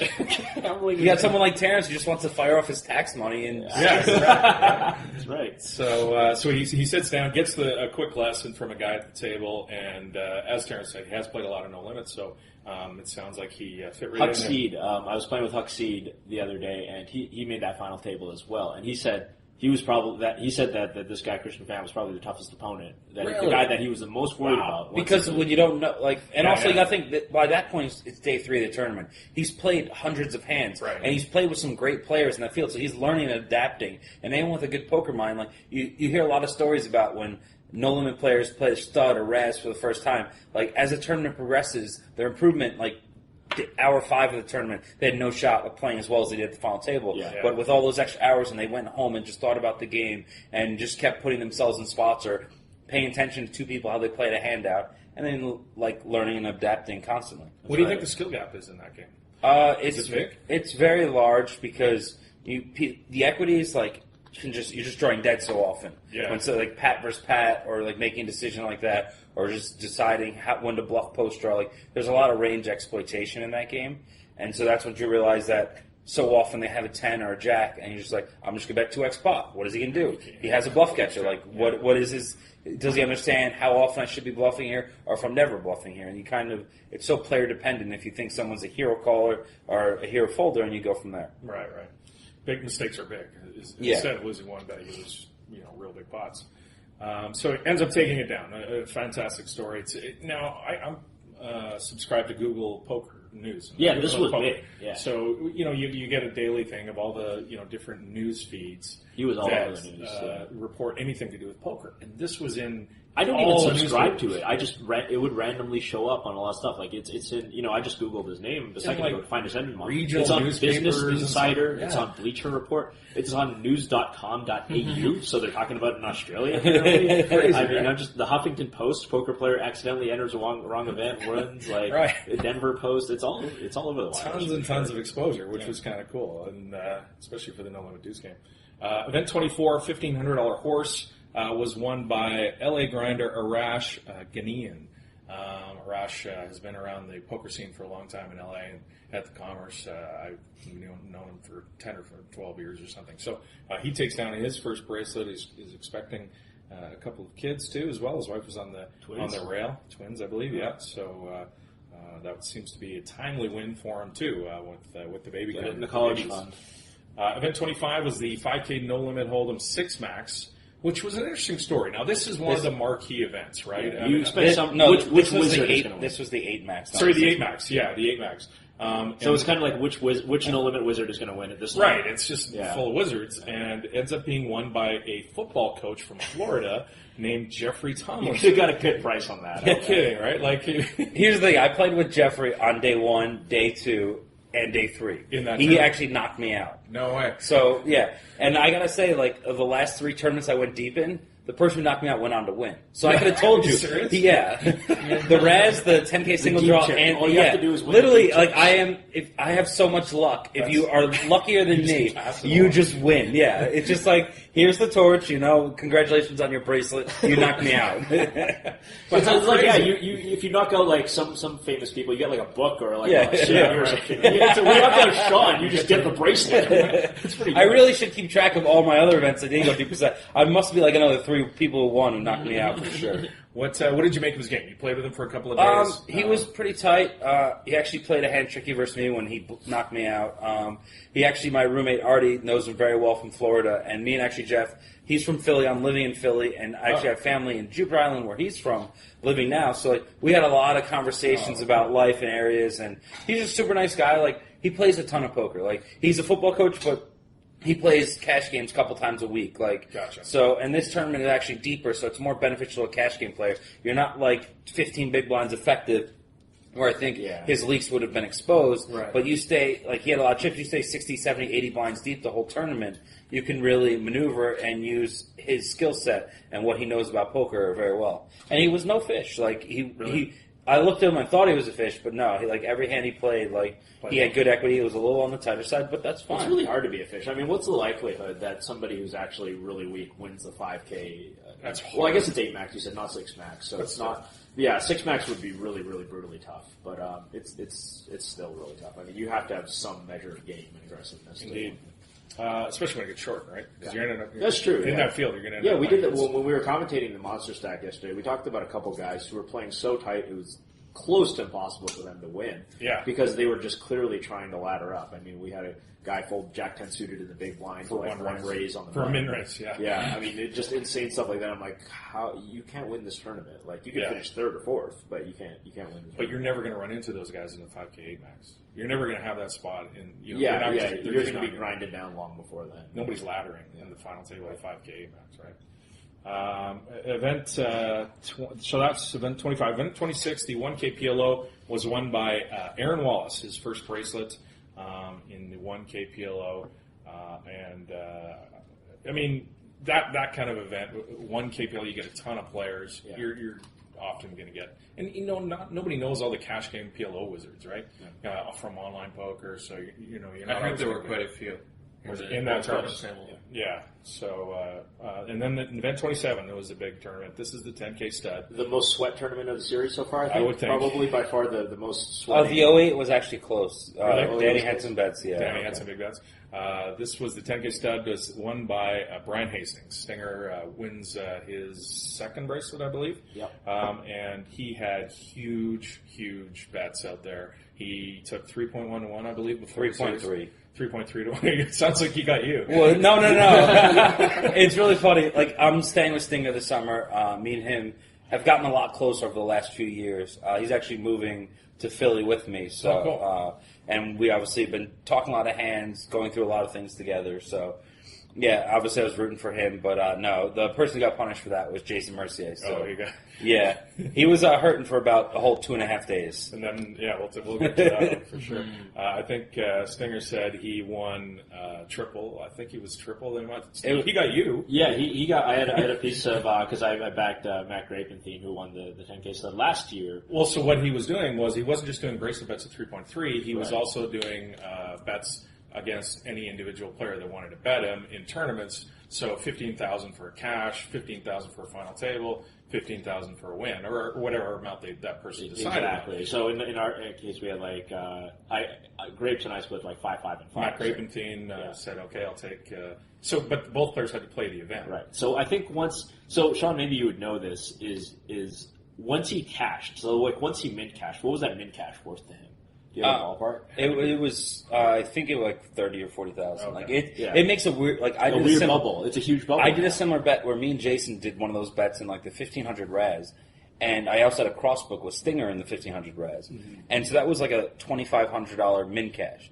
But for me, with my side bets, it was a $32,000 min cash. Right. It's just so stupid. And I actually played a hand awful to bust. I was short the whole day. And, I was just so mad at myself when I, called 5th, 6th, and 7th. I'm like, what the hell did I just do? But I was, so frustrated because no one was busting. And then the bubble burst, literally 8 minutes later. So if I just folded that hand, I would have just won 30,000. And I was just so mad. So doesn't that hurt your chances of winning the bracelet, then, when you've got, such a huge bubble? Because you've got to kind of play them in cash. And that's what I told Brian, one of his mistakes he made this summer was, you're fine doing the cash final table wins, whatever. Right. But to also do the bracelet bet, there was the 6 max limit hold and Brian got 7th in. He had some other side bets for making final tables, just straight up, and he would have won extra 80,000. He makes final table and he gets 7th, and he played a few too many hands. And I told him it kills your bracelet bet because you can't do that. You can't play these hands aggressively 7-handed. You need to just fold. And so there's 2 separate bubbles where there's 30, 40, 50K in EV waiting for you. So his actually bracelet bet with Jason, he was such a big dog if he was playing correctly for the other bets, but he was punting those bets. Like Brian It shows what a luck box he was to win the bracelet and win. Oh yeah, I mean Brian is a special character. We have just last night in the 10K 6 max, he knocked me out.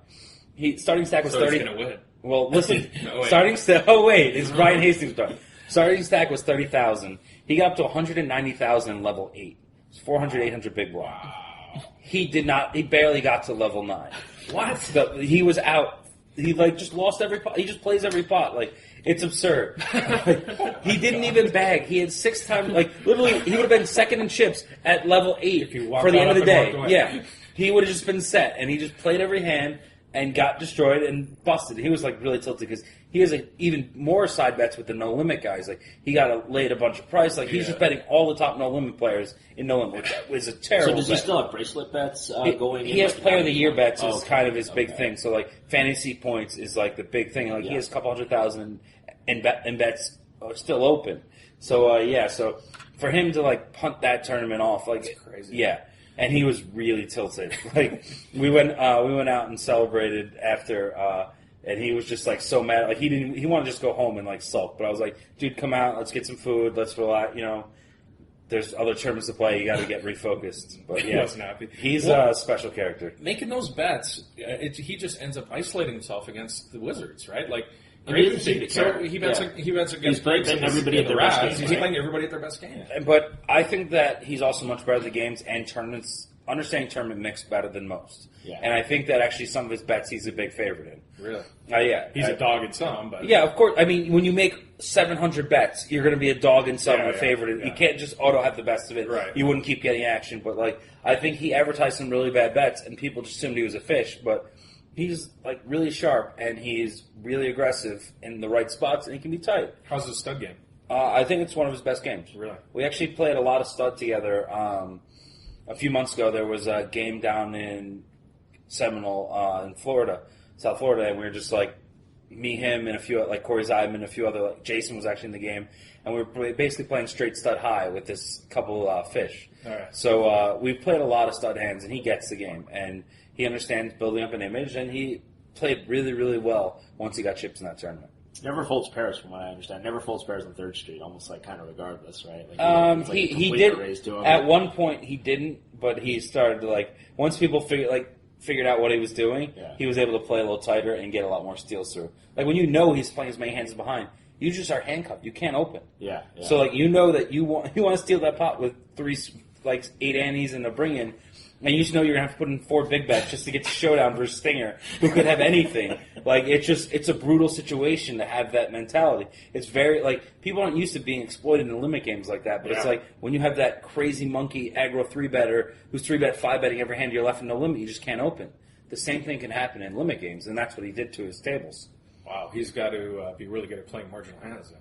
Yeah, I mean, he got a lot of thin bets, got some bluffs through, and obviously he understands that everyone thinks he never has it, so there's some people who's just never bluffing on 6th and 7th who are getting to calling him down too much based on how loose he was on 3rd. And he can value bet thin. Yeah, exactly. All the way down.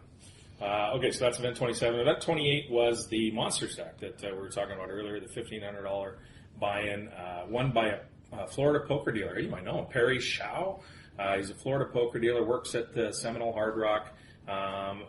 First ever World Series of Poker cash, obviously first bracelet as well. Second event he'd ever played.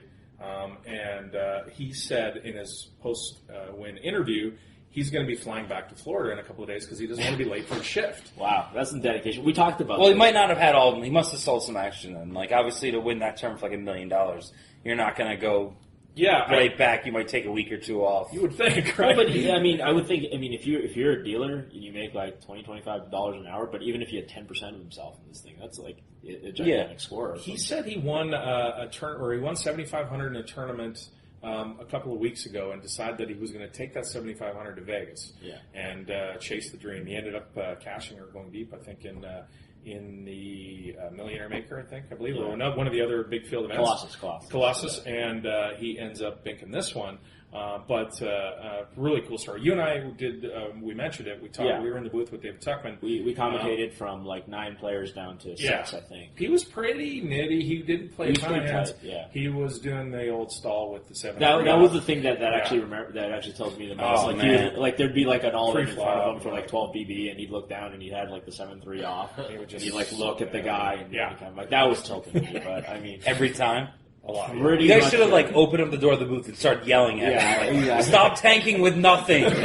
You're not good enough at libraries to get anything out of it. Well, it doesn't matter because like there was an all in front of him. Like I said, like 12 BB, and he's like, no, I understand like looking at a guy to like read something. Like, but guess what? You could fold while other people are going to be tanking reasonable hands and still pick up the same read. That's right. Yeah, no kidding. I'm glad I'm on the same page as you, Sean. Anybody who listens to the show knows I'm as anti-tank as anybody, so I'm glad to have you around. Yeah, indeed. Next one we're going to do is a clip from one of our favorite guests throughout the life of the Pokercast, Mr. Alan Boston. Polarizing guest. Very polarizing. I thoroughly enjoy all of the interviews we've done. MJ, as I've stated before, wasn't his favorite interview every year because Alan would go on and on. But that's part of the charm and that makes. But he made people money this year. That's the most. He's made people money every year. He made listeners money on this show. I don't know that he's had a losing year ever bringing on and doing his picks. And he's got a story about Stu Unger. The bathrooms are clean. What more can you ask for? An avocado shake and clean bathrooms is really. Oh, it's unbelievable! Yeah, avocado shake and clean bathrooms. There you go. I want to. You mentioned Stewie in past shows that we've had you on. You had some interaction with Stewie Unger. Of course, I'm talking about Stewie Unger. I'm wondering do you have any memories of him? I know he didn't do too well, sports betting or betting on golf or whatever. But I'm just wondering maybe what you think about when you think about Stewie. I think of my first thought is how misunderstood he was, and how I'm so sad that his upbringing sucked so bad that it got in the way of his life. I'm sad that he got so that he couldn't deal with reality of living this existence and did everything he could to duck it and never talked to me about what was eating him up. And maybe I wasn't old enough to really get it out of him then, but we were good friends, and to see him deteriorate the way he did was extremely painful, and I never really got a goodbye, and so you're hitting a real tough spot. Stewie was completely brilliant, and it was because of his upbringing. I think I talked about this the first show I was on. The only thing he knew was gin rummy. I had a friend who was at his bar mitzvah, and at his bar mitzvah, he pulled out all the envelopes, which had the money in it, and said, "I'll play anyone here for all these envelopes." So Stewie never changed. He was always this manic, I'll do anything for anything, and I'll do anything for any amount of money at any time. That was his persona, because ordinary life just didn't give him enough pizzazz. He became the best at gin, and then when he became the best at poker, he had nowhere to go because that's all he knew. Yeah. So where do you go when you're already the best at something and you know nothing else? There was nothing else to get him interested. So he had to self-destruct to make life interesting. That's totally my opinion, but I think logically it's dead on. That everyday life offered no challenges to him, and he couldn't find some other avenue to be challenged because that's all he knew was cards. That's all he knew was games. And it's just sad that I wasn't mature enough to get to talk to him as a friend should have. When his demise started, I had no idea how far gone he was because he was just hiding somewhere. I did get a call one day when I was playing poker, Boston, can you leave me 2,000? And it was Stewie. And it was actually really kind of sad. I said, of course, Stewie, anything you want. And, I left the 2,000 with Donna Harris, who was running the Mirage Poker Room with the Rhine. And Donna, who had answered the phone and gave it to me, said, "I'm really sorry, Boston," because she understood that this this 2,000 was just going to shit. Who knows? It wasn't going to anything that was anything purposeful, like paying a bill or buying food or getting his kid something.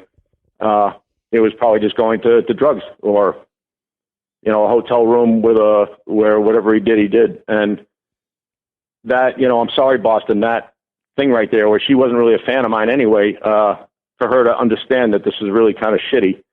is Stewie in a nutshell. It's actually a really sad demise for someone who, had he been able to hang in there like for another year or so, poker exploded. Yeah, and that's what I was going to ask next. I was going to say, Stewie would have been the automatic guy to be the man, right? Yeah.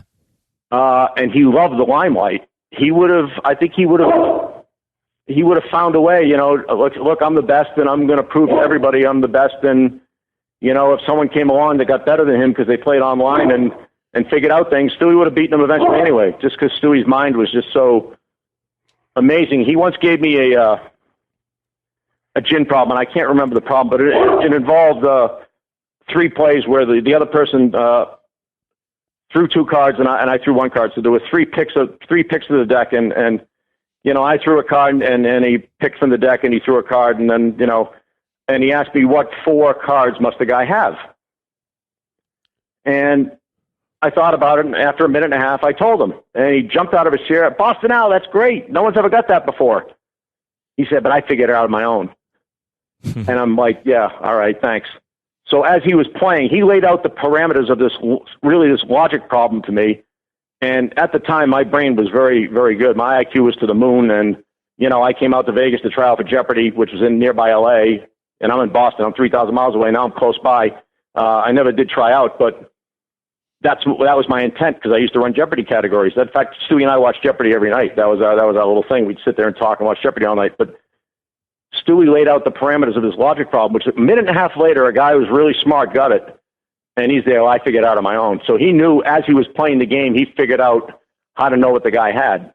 And I think what he did was, and I knew this from the kid who, when he started going nuts, his bipolar started showing, he started telling me about the TV screens that flash poker hands, and when he knew the right TV screen showed up, he'd say, that's it. And that's when I knew that Stewie probably put some sort of graph in his head. So he had a graph of clubs, hearts, spades, and diamonds, and he had a graph of, 2 through ace through king, something like that.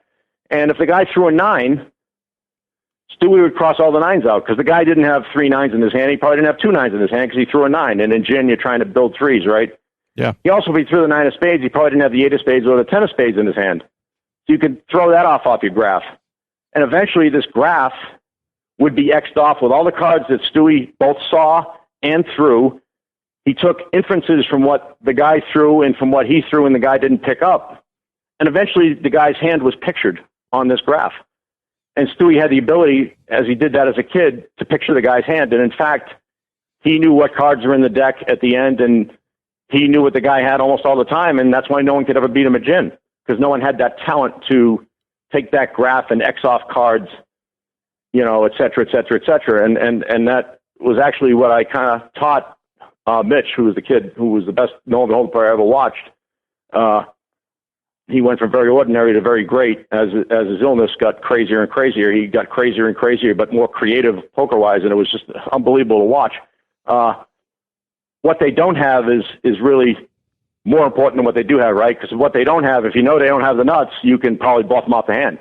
If you put a big bet out there and they don't have, one of the stronger hands, based on the play that's happened either pre-flop or what's transpired pre-flop or post-flop, you can probably bluff them or make their lives miserable and make it hard on them. And, once you understand that, the game becomes, I think that's what a lot of the kids did at the beginning, really. They put some big bets out there in the river, and if, they knew you had like ace king and, the board's king jack 9-8-7, well, you're folding. That's too tough a call to call a big bet with, ace king on a king jack 9-8-7 board, where there's just so many hands that beat you. And anyway, so Stewie was great at No Limit for that reason. He understood aggression 1 before anybody. He understood the power of stealing the antes in tournaments when no one else did. He was just ahead of the field all the time because his mind was so logical and had the ability to picture things that other people couldn't. And I'm sorry I got so long-winded, but that was the brilliance of Stewie, and that was the sadness of Stewie, is that's all he had going for him. He had other things going for them. He had a great personality. He was very, very quick-witted, very funny, very smart, and very easy to like. But he never let those things resonate. He never let those things be relevant, and that's really sad. So when I think of Stewie, I get very sad because it was something that didn't need to happen probably. And he was only like 6 months away from from finding a reason to be. Yeah, When I've poker always boomed. thought that Stewie was sort of the internet kid before there was the internet kids. You know, we talk about all the super aggressive internet kids, and I think you just nailed it on the head. He realized how important it was to steal antes and put pressure on people and all that kind of stuff. He was really just ahead of his time, and I don't know whether he would have dominated, you know, in the 2000s and the 2010s the way he did in the 90s and early 2000s. But well, there was too clearly, many people for him to dominate like that, but he would have been the best, I assure you. No one can think like him. And the kids learn from him, right? If you're a kid and you're going to be a poker player, well,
David Levy comes over to my table and tells me that Andy Beal is playing in Bobby's room, heads up, with Todd Brunson. And I was like, what? I was over there 10 minutes ago, and they were just sitting around.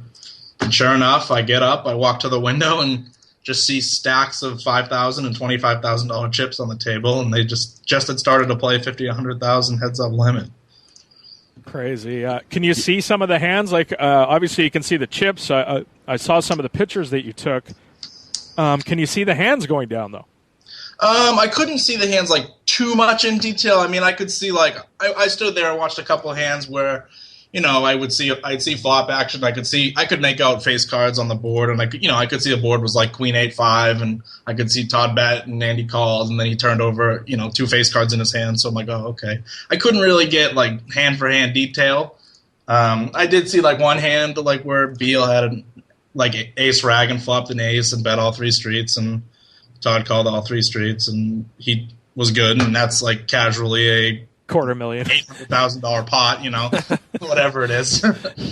Yeah, so that's nuts. Is there a big crowd gathering around? Like, what's going after they start playing? What's happening? Believe it or not, I mean, the people that were in the room were there for a little bit, but slowly a bunch of them left, and then it ended up being just Todd and Beal, and then Doyle was sitting on the rail for a little bit, and then eventually he left, and there was like nobody in the room. And even during the game, there really wasn't very many people like looking through the glass. I mean, people would stop for a second, see them playing. They probably didn't quite realize how big they were playing. And but no, really, it wasn't like there was 10, 15 people along the glass trying to peer in every second. And for the most part, there was almost no rail birds, really. That's funny. Doyle's sitting. I saw the picture you took, and Doyle is sitting right beside him with his arms crossed, like a couple of feet away. Kind of weird, like, if you're Andy, to have Doyle just sitting there staring at him kind of thing. I thought it was weird. And like you said, he goes to bed, which is amazing to me. Like, if I have I've had a couple of, a few $100 bets on the tennis this week, and it's on at like midnight till 5 in the morning, and I'm up till 5 watching it because I got a couple hundred on it. Here's Doyle with millions on it. He just goes to bed. And I would bring up sorry to interrupt you guys, but Adam brings up a really good point that I don't think anybody talked about. Is that the time that Doyle is around is potentially a significant advantage for Todd, because I mean he's watching all these hands, he's seeing the showdowns. He's got a front row seat. Any sort of tells that Andy might have. That's certainly.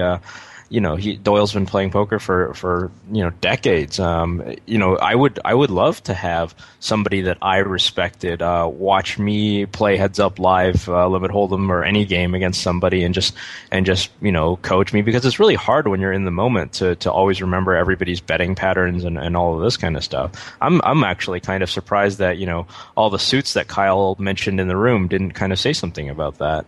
Well, yeah, because like you said, not only just tells, but betting pattern. I mean, like, it's 2, great poker minds, I guess you would call it. Well, presumably better than. It's almost 2 against 1. It's almost 2 against 1. Yeah. Maybe it just attests to how truly boring limit hold'em is to watch. Yeah. No. Yeah. Not when you're playing for that much money. Somebody tweeted something like that. I might have been. I think it was Matt Salzberg. He was like. When I said all those people left the room, and he said, just further proof that no matter what stakes you're playing, it's still heads up limit hold'em. You can only watch it for so long. Even when you got all the money on the line, you go to bed. That's right. So you stayed around. The poker industry obviously has you to thank for giving us all the info. Not only did you initially report it, you stayed and gave chip updates really every 15 minutes or so. Did you get any dirty looks from Doyle or Todd? Did they know you were doing it? I know after the fact that they know I did it. I mean, Todd Brunson followed me on Twitter, and I got a little nervous for a second because I didn't want him to send me a tweet like, what made you think it was okay to update all this money I was winning? So I was got a little nervous for a second, but then he made a small inside joke that we have together, and so that was okay. But no, I mean, I wasn't really, I was just popping my head over to the window every once in a while and kind of looking at the stacks. And I knew that I think they both had started with 5 million because I went over there as soon as the thing had started and I counted the stacks real quick and could figure it out. I mean, when it's all $25,000 chips, you can count it pretty easily. And but no, every time I walked over to the window, nobody said anything, and there was there was one like guy who was kind of by the window for almost the whole time. He was just kind of sitting there hanging out, and I even walked over to him at one point. I was like, has anybody said anything about you standing here the whole time? And he said, nope, nobody said a word to me. And no security guards, no nothing around? No, nothing. I mean, there was one floor guy hanging out in the room, not next to the table, but he was kind of hanging out in the room, just sitting down while they were in there to maybe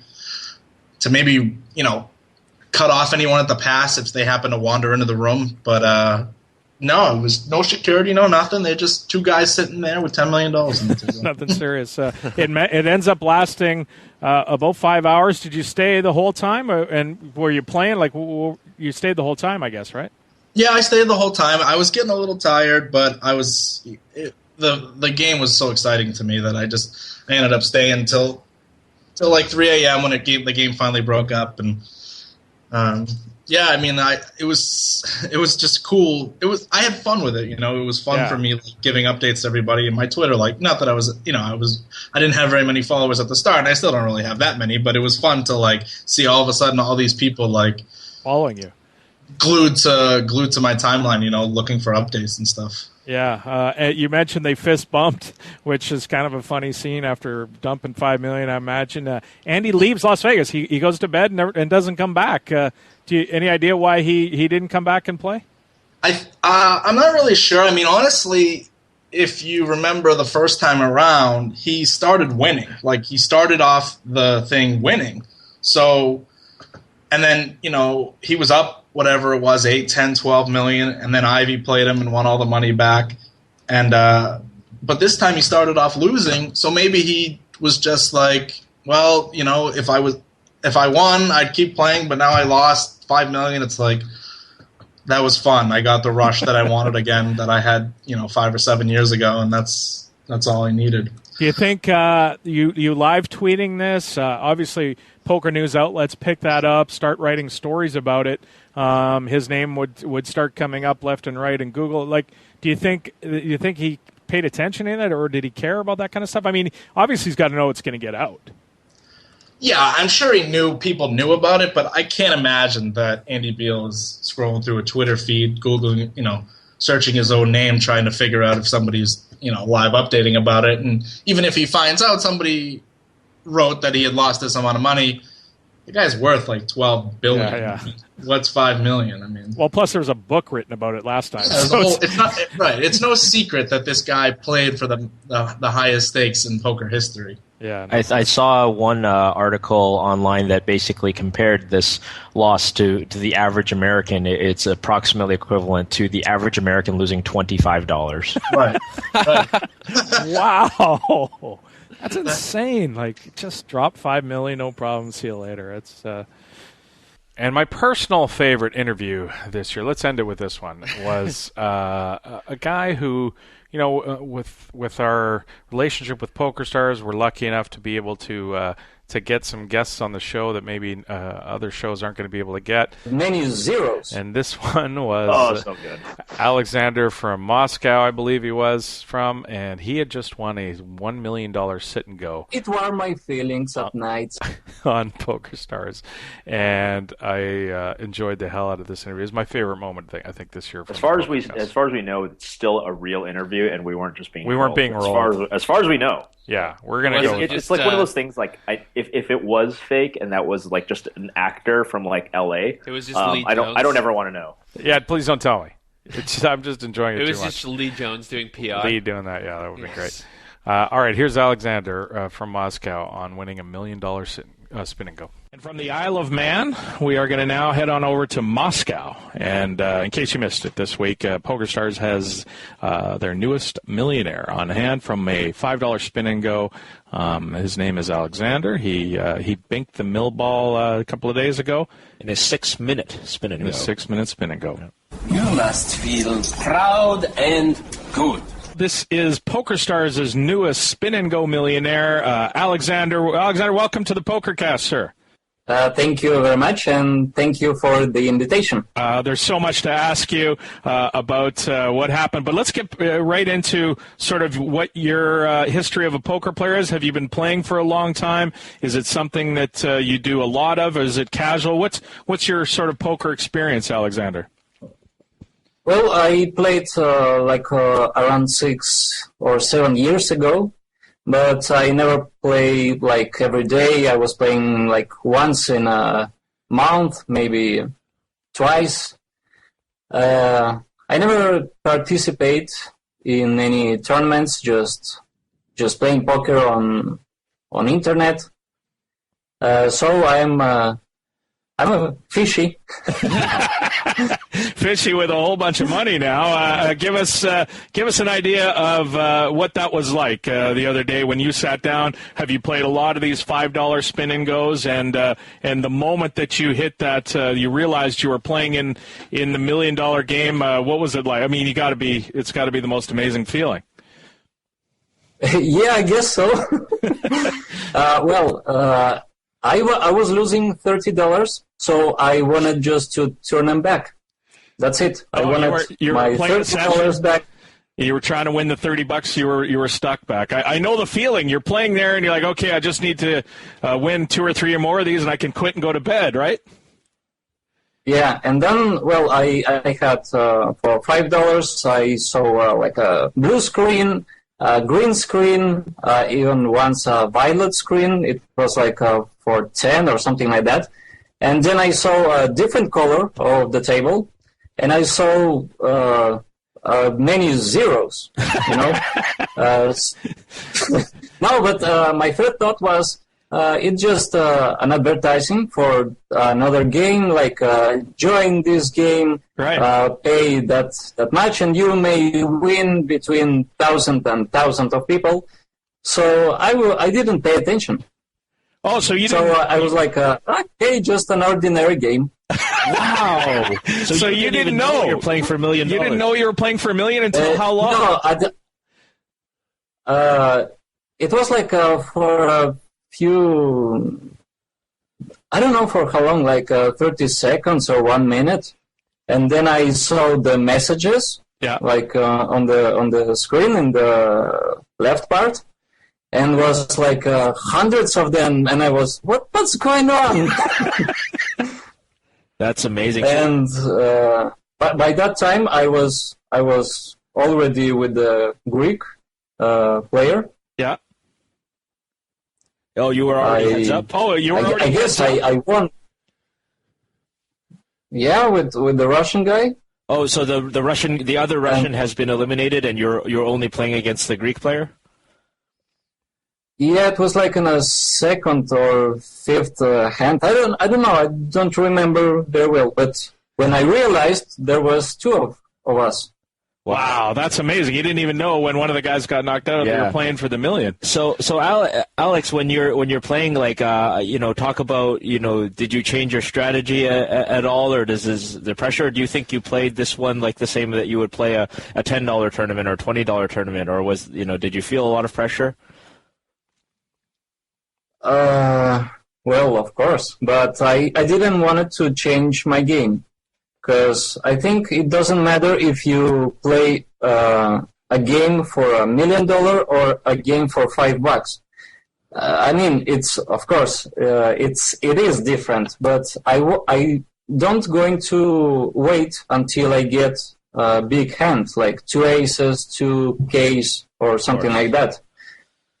So I just tried to play normally, and normally I don't play well. You don't think you play well? So are you too aggressive? Like when you say you don't play well, what do you think? You're too aggressive? Well, considering all the comments I got from all the people that loves me very much for the big win. Yeah, I'm a terrible player. I'm a bad fish. I'm a Russian joke.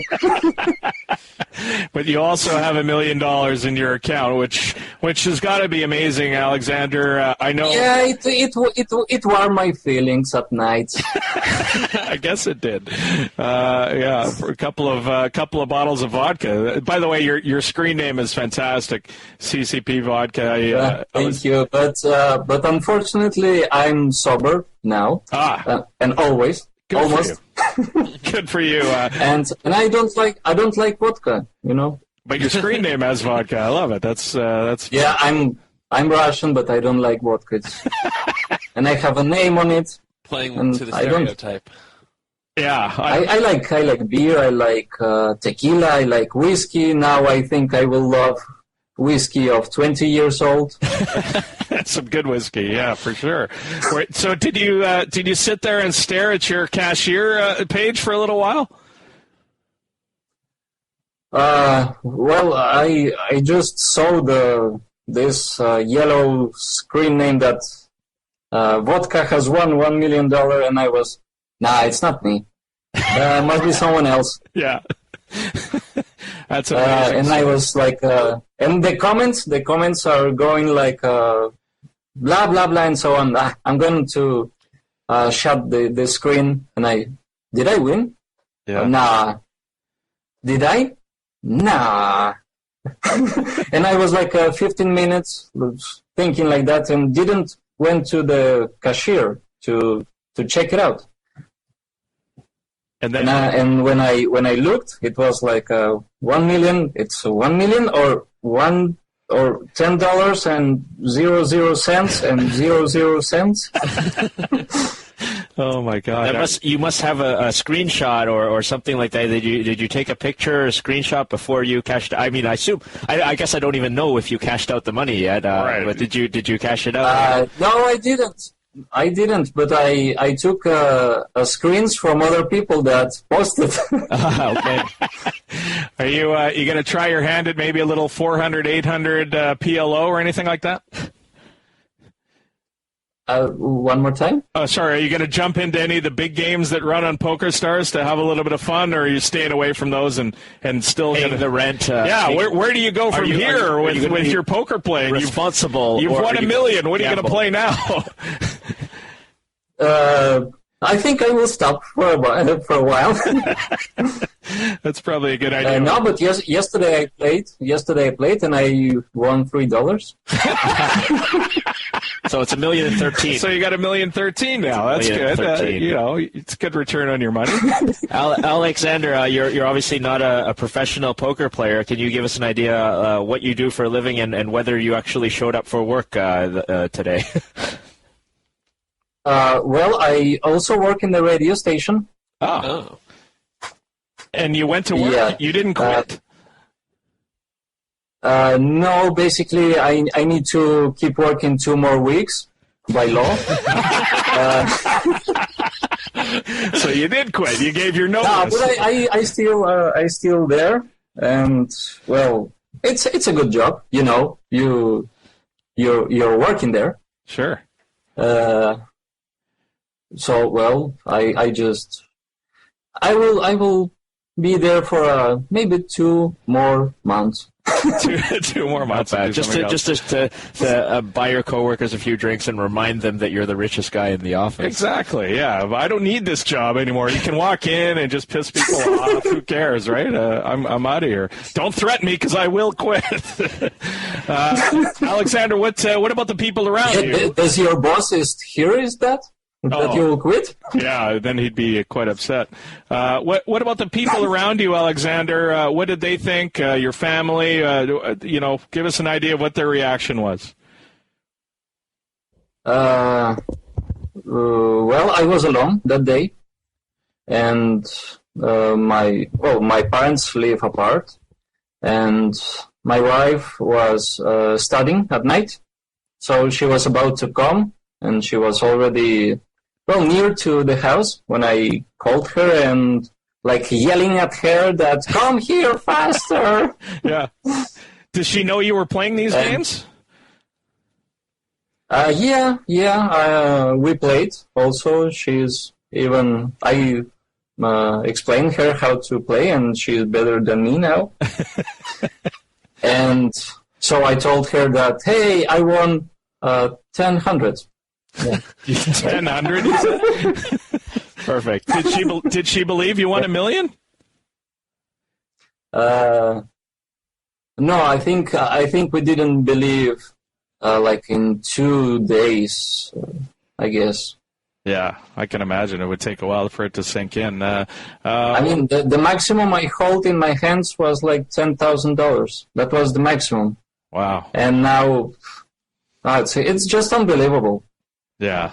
Well, it sounds like it couldn't have happened to a nicer person, Alexander. Good for you. Congratulations. I hope you still enjoy poker, and thanks for spending some time with us today. Really appreciate that. Thank you for the invitation, and have fun, and good luck to everybody. Oh, there we go. Thank you. We'll talk to you soon. Okay, bye-bye. Bye-bye. So many great drops from that interview. I think we're going to be using those for many years to come. Fantastic. My wife. Fantastic fun with Alexander. All right, coming up after the break, we've got some mail, both in voice variety and of the e-variety to get to. We're going to give the PokerStars the tournament, the invitational password out coming up after the break, and a little bit of PokerStars news. You're listening to the 2+2 Pokercast, presented by the PokerStars VIP Club. More right after this. I defend 8-9 offsuit versus a middle position open with Annie's, 40 big blind Steve. I flop a double gutter on Queen 10-6-2 spades, and I like to check raise his c-bet as it's my worst possible draw in this situation, and his range contains more spades, thus making it a hand I'm going to free barrel on a lot of runouts. He folds to a check raise and I win the pot. Team Pro Online's Mickey Moment Mori Peterson is a Supernova VIP. This is the 2+2 Pokercast, presented by the PokerStars VIP Club. This week on the Under the Gun podcast, David Tuckman interviews longtime Los Angeles pro David Chan. Yeah, they don't understand that. Like, that's what a lot of people, when they first learn it, like they want to just be good poker players. They don't realize that it takes a lot more than just, smarts to do that. A lot of it's, like you said, it's like, street smarts. And that's kind of what live pros, you'll see a lot of live pros who a lot of people might not think are really that good, but they ended up being they have such good skill at the street smarts level. Join David Tuckman live for Under the Gun over at twitch.tv/TuckOnSports or as a podcast every Wednesday night over on Crush Live Poker. Hey, folks, don't forget to stay connected with the PokerCast gang between shows. There's a dedicated forum on 2plus2.com where you can discuss the most recent show, request a guest, suggest topics, or just chat about bacon and titties. The PokerCast forum on 2+2. Picks or get the F out. Hi guys, it's Mike from ProfessionalPoker.com and the 2+2 store with some great news for our PokerStars players. You can now use your frequent player points to purchase gift cards available from ProfessionalPoker.com. The same cards will also work at the 2+2 store. The gift cards come in increments of $25 and $50, and you can apply multiple gift cards per order. Now you can get the books, videos, and ebooks from all the major publishers using just your FPPs. So check out the gift card section of the PokerStars FPP store and pick up the poker training material you've had your eye on for a while at the 2+2 store and ProfessionalPoker.com. You said we should look out further. I guess it wouldn't hurt us. We don't have to be around all these coffee shops. Now we got that percolator. Never made a latte greater. I'm saving $23 a week. We drive to a house in Preston.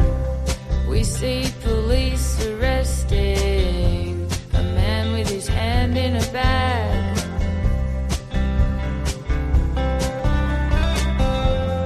How's that for first impressions?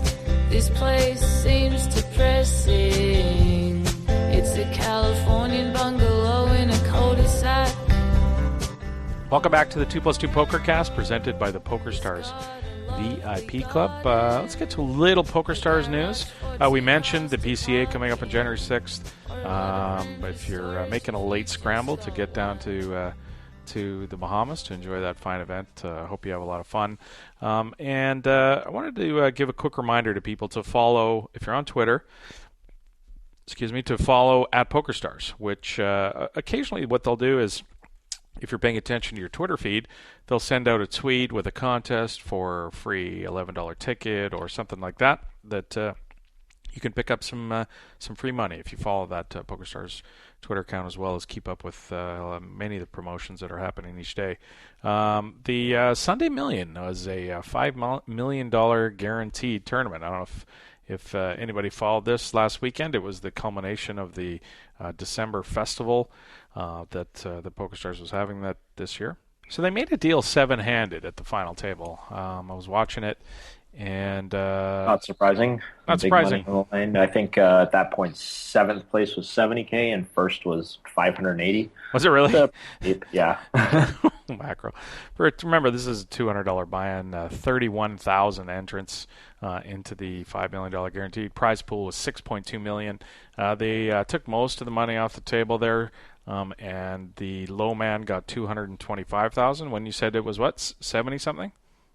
Yeah, I think it was about $70K guaranteed. Might have been like high 70s, but yeah, not. It was a 5-figure payday. It was a 5-figure payday. The person who finished in 7th got $256,000, 225. The winner was Internet 9-3 off from Brazil, $354,000. He took home after taking home the $50,000 they left on the table 7-handed to play it out. And then as another police car goes by, but yeah, it was a robbery of a deal. Apparently, somebody got robbed. Call the police. And T-Coop is coming up. The ever popular tournament, Turbo Championship of Online Poker, is coming up in 3 weeks, starting on the 21st of January. I think we'll be talking about that in the next couple of weeks, coming up with PokerStars reps. And we're going to get on to the Invitational now. This is the PokerStars Invitational for PokerCast listeners. Before you get shut down over there. Before we get the axe through the door. Many fire trucks. Many fire trucks were going by us. January 3rd, it is Stud High Low, the Password New Year. This is the tournament coming up this Sunday at 10 a.m. Pacific, 1 p.m. Eastern. You can find it in the private tab of the tournament's lobby. It's a $1.10 buy-in. Stars is nice enough to add $500 each week to the prize pool, so check it out. Great value for your Sunday grind. January 10th, remember we're doing these 2 weeks in advance now. January 10th is going to be the password's going to be TCOOP, T-C-O-O-P, all one word, all small case. And it's going to be in honor of TCOOP coming up. We're going to have Turbo No Limit Full Ring, which I know Terrence just loves No Limit Full Ring, but it is Turbo. So it's Turbo. Yeah, I'll give it a pass on Turbo. You're okay with that? Yeah. All right. I don't even play the thing, so. I played the Deuce to 7 single draw last week. Oh, was it fun? Oh, good. It didn't go that great for me, but it was fun. You busted out pretty quick? It was big swings. I think I was like chip leader at one point, and then out. Did you get to snow anybody? Did you ever just get like fours full? No, I don't remember any specific. I wanted to Twitch, but I woke up at like right at 10, and I hadn't had coffee or anything, so I didn't start the stream. Nice. Blasted off a few more tournaments. Tried to satellite into the Sunday Million. Didn't work out. Did you send our buddy $10 yet? From losing the. Oh no, I totally forgot. How much you got to do that? Yeah. Get on that. Okay. We owe him $10. All right. Why don't we get to the mailbag? And now. That right there is the mail. Now let's talk about the mail. Can we talk about the mail, please, Malcolm? I'm dying to talk about the mail with you all day, okay?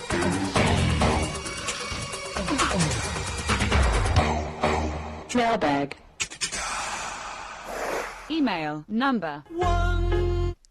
Eric Albinson from Sweden writes, "Hey guys, thanks for an excellent show. I've been a listener since day one before 2+2 stars.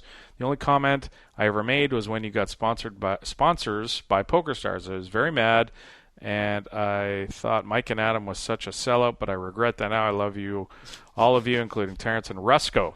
I love when you discuss strategy in the show, but some strategy just don't translate well to radio, so I have some suggestions. Number 1, ICM. Number 2, game theory. I know what ICM game theory is, but it would help be interesting learning more about it, and I think me, Adam, and Rusko really could get some help. Another suggestion I have is head-up challenges between Rusko and Adam, or Adam have to give Rusko odds? If I personally had to choose the line, say that Adam should give Rusko 15 BBs per 100, but Terrence might know better. Extra fun would be if you played X amount of hands and let your listeners bet on it. I live in Sweden, and I love kale. I have plenty of kales 10 meters downstairs in my kitchen. You got trolled hard. This is one of the best emails we've gotten in a long time. I love it. This is my favorite for sure. All right, so ICM and game theory. ICM independent chip model T. I guess maybe we're doing this seriously? Yeah, well, he's asking for. So it seems like he's just doesn't quite understand what ICM means and game theory, and he feels like Rusko and I could probably use some help as well. ICM independent chip model. It's something that not everybody understands. T. Okay, I'll give Eric the benefit of the doubt. You don't think he's trolling? You think he's trolling? 15 BB 100. I don't know. But I'm sure there's people out there that don't understand what ICM is. I have plenty of kale. Okay, all right. ICM, independent chip model. I guess it's good to explain this because we do reference it a lot on the show, obviously. Sure. This is a tournament concept. It could be for sit-and-goes or for MTTs, but usually in reference to MTTs, when we're talking about pay jumps, okay? And basically the idea is early in a tournament, in any given tournament, one chip is worth as much as any other chips, right? So say you start with 5,000 chips in a tournament. If you double up to 10,000 chips in the tournament, usually your stack is worth twice as much as what you paid for it. So let's say it's a $500 tournament where you get 5,000 in chips. Now, if you could, fairly sell your 1,000 chips, you'd be able to sell it for $100 or, however much it goes. $1,000, excuse me. So basically the idea is they're linear in value, right? So 1,000 chips is twice as good as 500 chips, 2,000 chips is twice as good as 1,000 chips, 4,000 chips is twice as good as 2,000 chips, and so on. Later in the tournament, as you get close to the money and inside the money, that no longer becomes true. Why? Because multiple people are paid out. So the obvious situation is if you're on the stone bubble of the tournament, let's say the bubble pays $1,000 the bubble pays $0 and the min cash is $1,000. If you're the shortest stack in the tournament, doubling up is great, obviously, but it doesn't double your equity because right now a big chunk of your equity just comes from the min cash. Okay, so just the fact that you have one chip is valuable because if you have one chip and somebody goes out before you, you're going to cash for $1,000, and no other point in the tournament would one chip ever be worth that money much. Similarly, let's say it's the last three people in the tournament. Let's say it's the World Series main event, and just to pick round numbers, first is $10 million, second is $7 million, and third is $5 million.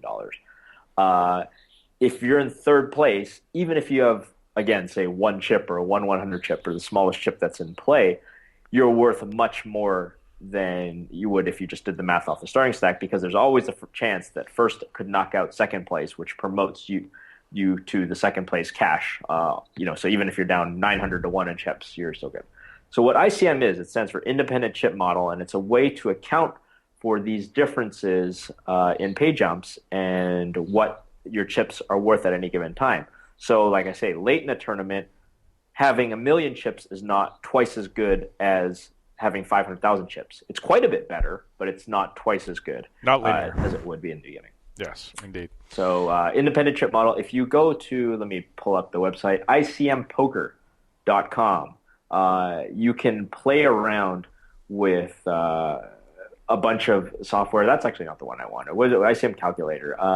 Sorry. icmpoker.com/ICM calculator. That's the one I wanted.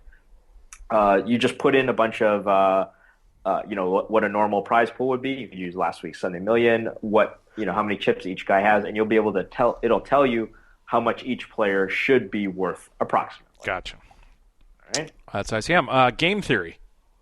Well, game theory is a huge topic. I mean, this is a huge segment of, I think it's generally considered mathematics or economics, invented, or like it's been around for about a century in terms of formal discussion of it.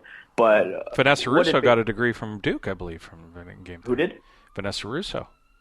Vanessa Russo is a degree in game theory. All right. No, I guess formally, the Wikipedia definition is it's the study of mathematical models of conflict and cooperation between intelligent, rational decision makers. And what that really means in a context of poker is it's a method by which you usually talk about exploiting play and equilibrium play, right? So exploiting play is if I know a guy folds too much, I'm more likely to raise him or to bet into him because he folds too much. So I'm more likely to bluff him more often. And we call this exploitive because I'm exploiting his tendency. That's how most people play poker. The vast majority of people play poker. The opposite of exploitive play is often called optimal play or equilibrium play. And what that means is I'm not going to take into consideration that this guy folds too much or that he bets too much or that he doesn't fold enough.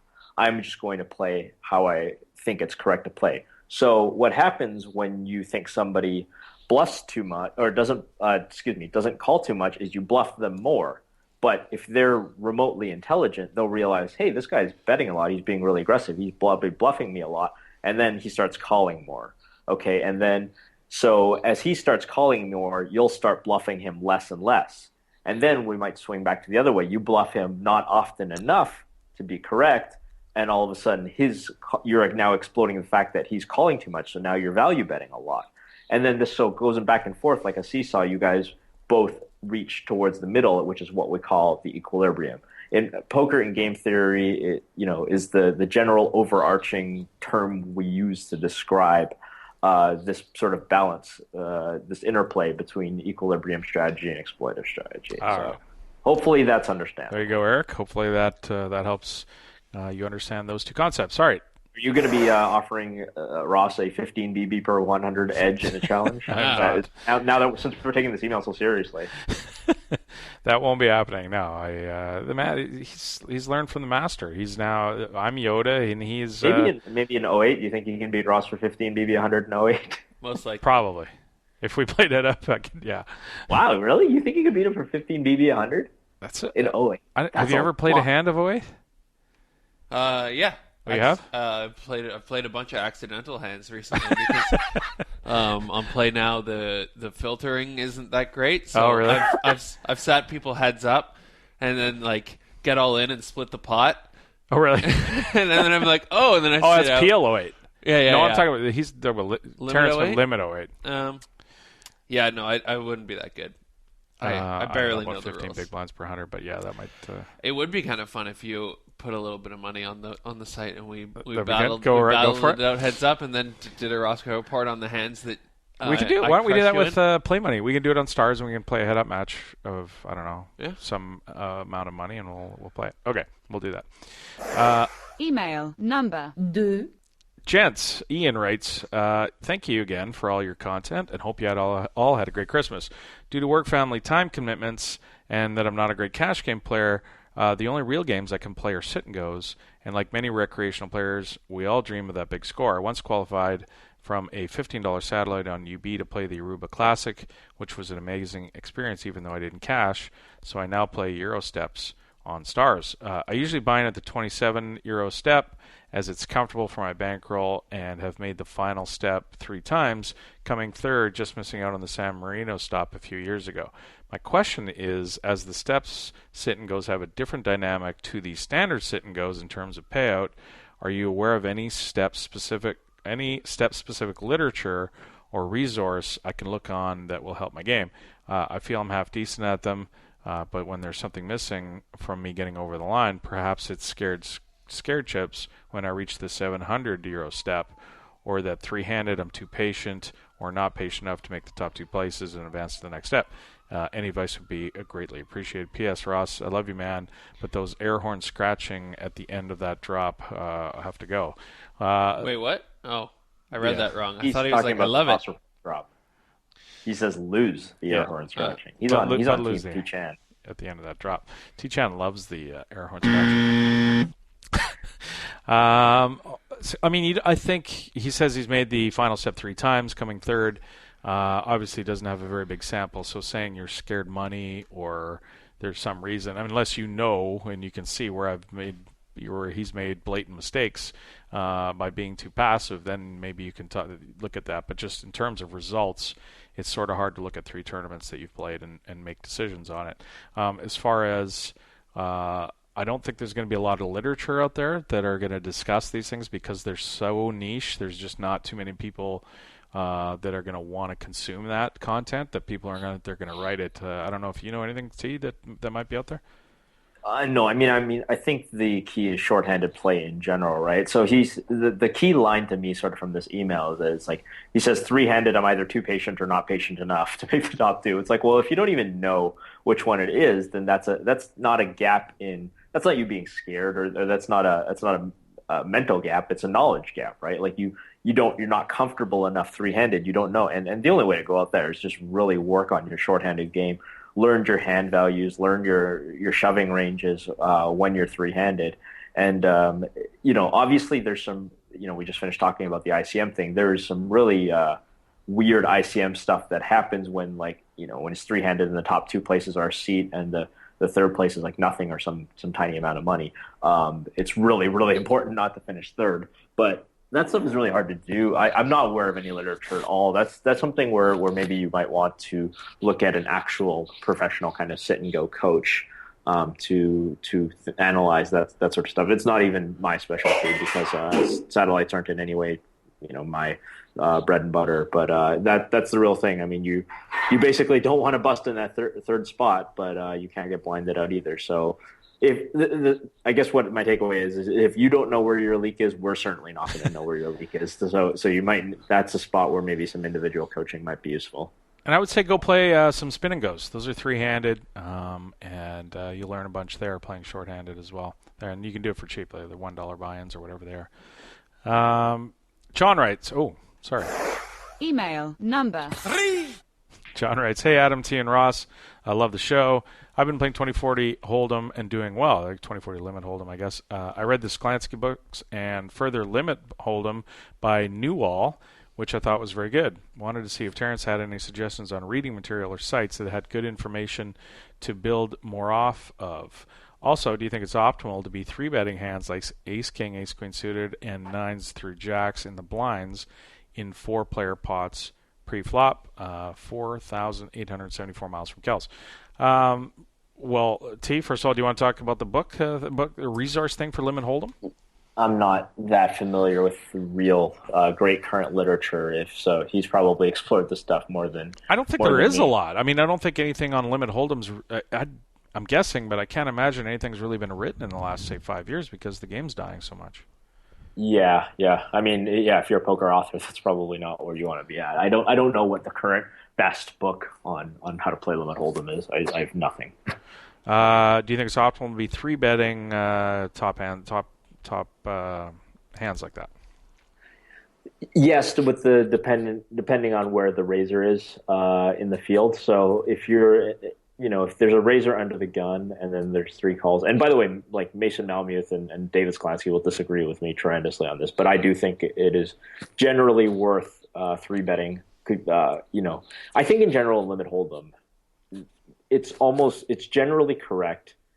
So if there are 4 people in the pot, 4 other people in the pot, if your hand is a greater than 20% chance of winning, it's fine to 3-bet. Like in No Limit, you definitely don't want to do stuff like that because you're building big pots out of position and stacks really deep. But in Limit Hold'em, if you think you have the best hand, you're probably better off just 3-betting. Now, like I said, David and Mason, as great poker authors as they are, I disagree with them quite strongly on this. I think that you should generally build pots with Ace King off, Ace Queen suited, definitely Jacks. I mean, you'd be surprised how people often don't like to 3-bet things like Jacks and 10s in the blinds because they're saying like, oh, well, these hands never hold up. You have to flop a set.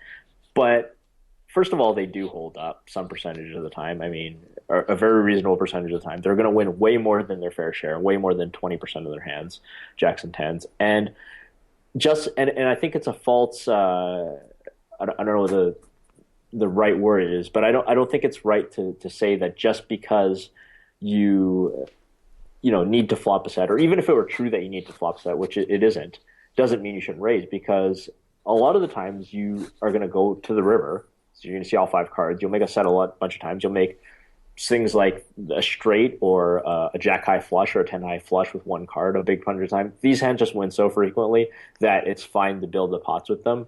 And sometimes you just win a bigger pot when you re-raise them pre-flop. So yes, I definitely 3-bet with those big hands. The exception, of course, is tournaments where it's very reasonable to just call with these hands because of all the things that go into tournament strategy. But he said he's playing 20-40 Hold'em, so that would be cash games. So yeah, just get the money.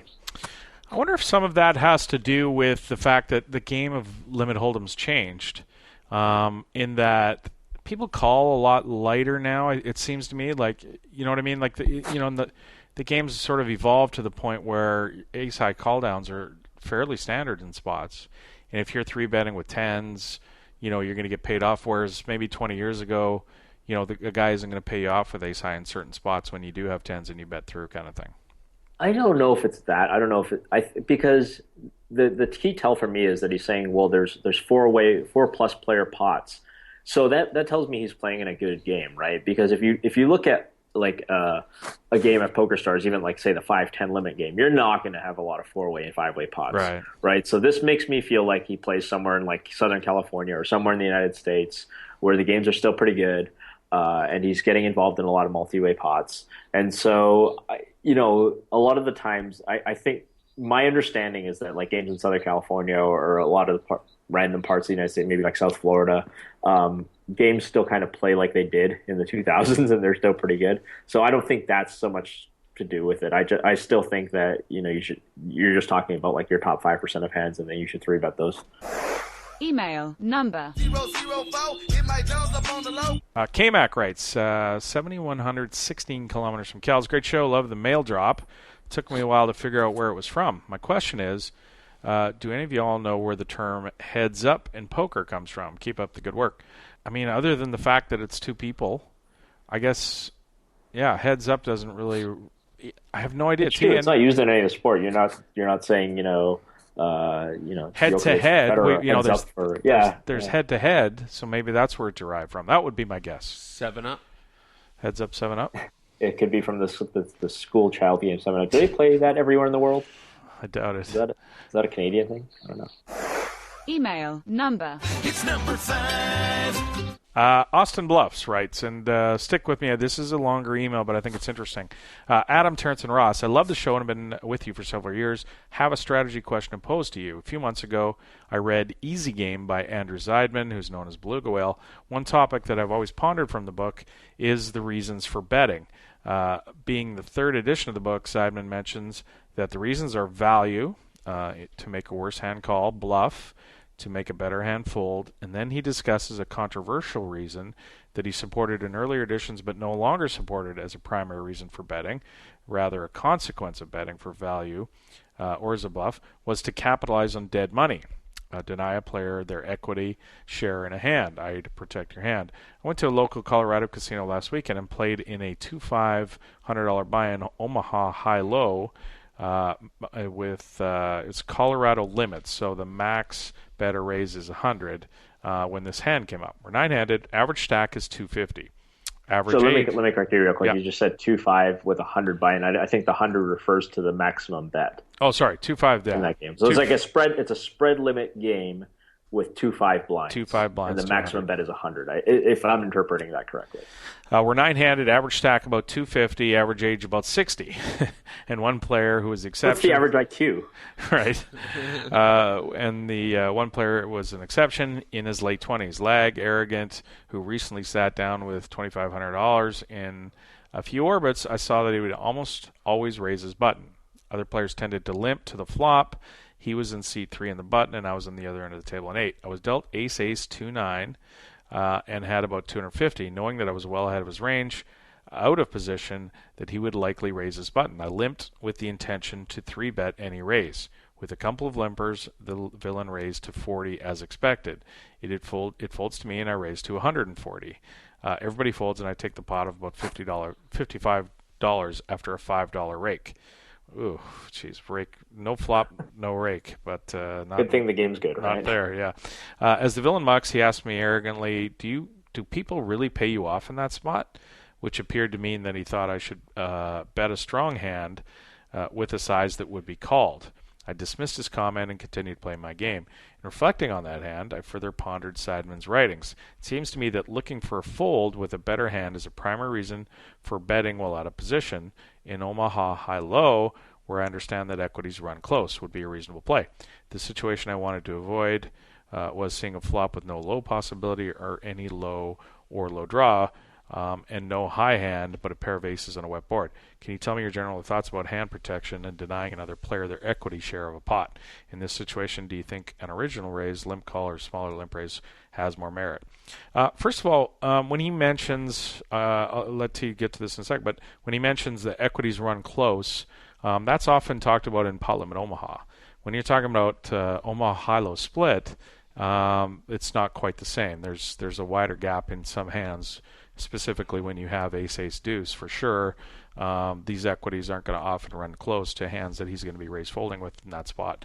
So well, in fairness, he's only starting the hand with 250, so it kind of is like PLO, right? Because he limped.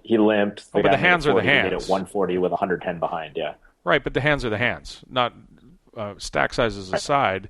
He's saying that the equities run close, and I think that's talked about a lot with PLO, but with effectively pot limit, PLO 8, which is what effectively it is when you. Oh, I see what you're saying. You're saying different than Omaha High. Yeah, exactly. Yeah, I think the ace deuce in this spot has, a lot more. Ace deuce is smashing. Right? Yeah. Right, you're going to have a much more equity than a lot of people have. So making him make a small mistake equity wise is probably better for you in the long run. I would think, instead of letting him fold in that spot, raise less. I guess is what I would say to bring him, trap him and make a smaller mistake where he's going to make a bigger mistake down the line. I guess, and if you get 100 in of your 250 or something pre. Or whatever the number is, it's close. You're effectively all in anyway, probably on most flops. All right, T, do you want to address it? Sure. On the hand in question, you want the guy to put all his money in when you have ace deuce. I mean, I think anybody who understands anything about high-low understands that. But the guy folded because you have ace deuce or ace baby a lot of the time, right? So, but what you have as the opportunity here is you have a guy who's basically raising every button. This means you should globally always limp to him, right? Like if he is always going to raise, you are going to exploit him just by limping your stronger hands and your medium hands. And what you can also do now to balance the fact that you're going to 3-bet with aces is that you're also able to 3-bet with some less premium hands. So I mean, like ace 3, 4, 6 with a suited ace, like all of a sudden, it's now you are, when you raise back to him and he folds, you're like, aha, like, you don't actually say that. You just kind of quietly take the pot and pretend you had aces. But you set yourself up for some brilliant semi-bluffing opportunities. And because this guy's basically playing like an idiot, or what this guy's trying to do is he's trying to exploit the fact that he's going to have the button against some weaker players, right? And so he probably plays pretty well. But now you get to take advantage of this situation. This is another part of game theory, by the way. You're taking advantage of the fact that he's taking advantage of everybody else, and you're exploiting him by limp re-raising with a wider variety of hands. And then so if you do have whatever ace deuce 5 6 with a suited ace or something, you can get all your money in pre, and sometimes he's going to have aces, but you still might be able to suck out for low or suck out for high sometimes. Yeah, I guess the only thing I would say to that is it'd probably better if you had like ace king or ace queen deuce 5 or something where sure, yeah, I mean, the actual hand, you're probably right. Yeah, I mean, I guess ace 3 5 6 is probably like a better limit hand or whatever. But yeah, it's a better hand to flat as raise with for sure. Yeah, I think. Right. Yeah, you're going to want some Broadway cards or some hands that can win the high straight up. You're definitely right. Yeah, ace king 5 or whatever too. Things like that. So yeah, you're going to protect your aces. If this guy's just going to fold every time you have aces, then that's not a difficult strategy to exploit. You just raise with weaker hands. And then if the guy's not going to fold when you have aces, well, that's pretty good by us too. Email number 6. Shane, hey guys, longtime listener and big fan of the show, located a hell of a long way from Gels. First, a content suggestion. I'd love to hear more about the day-to-day reality of being a professional poker player. Anybody who plays the game seriously has likely at least idly dreamt of the idea, and I'm always eager to learn more about the fantasy versus the reality. Second, I'm a long-time low-limit hold'em grinder, but a total noob when it comes to Omaha. That said, I'm confused about your enthusiasm in the Ross report for 4 consecutive The most you starting can bet or hands, raise is the size of a pot. such as 6, 7, 8, 9. It seems to me that these hands would be less likely to make a straight, since your own hand removes 2 of the cards necessary for this to be the case. Or am I misunderstanding? Thanks for a great show.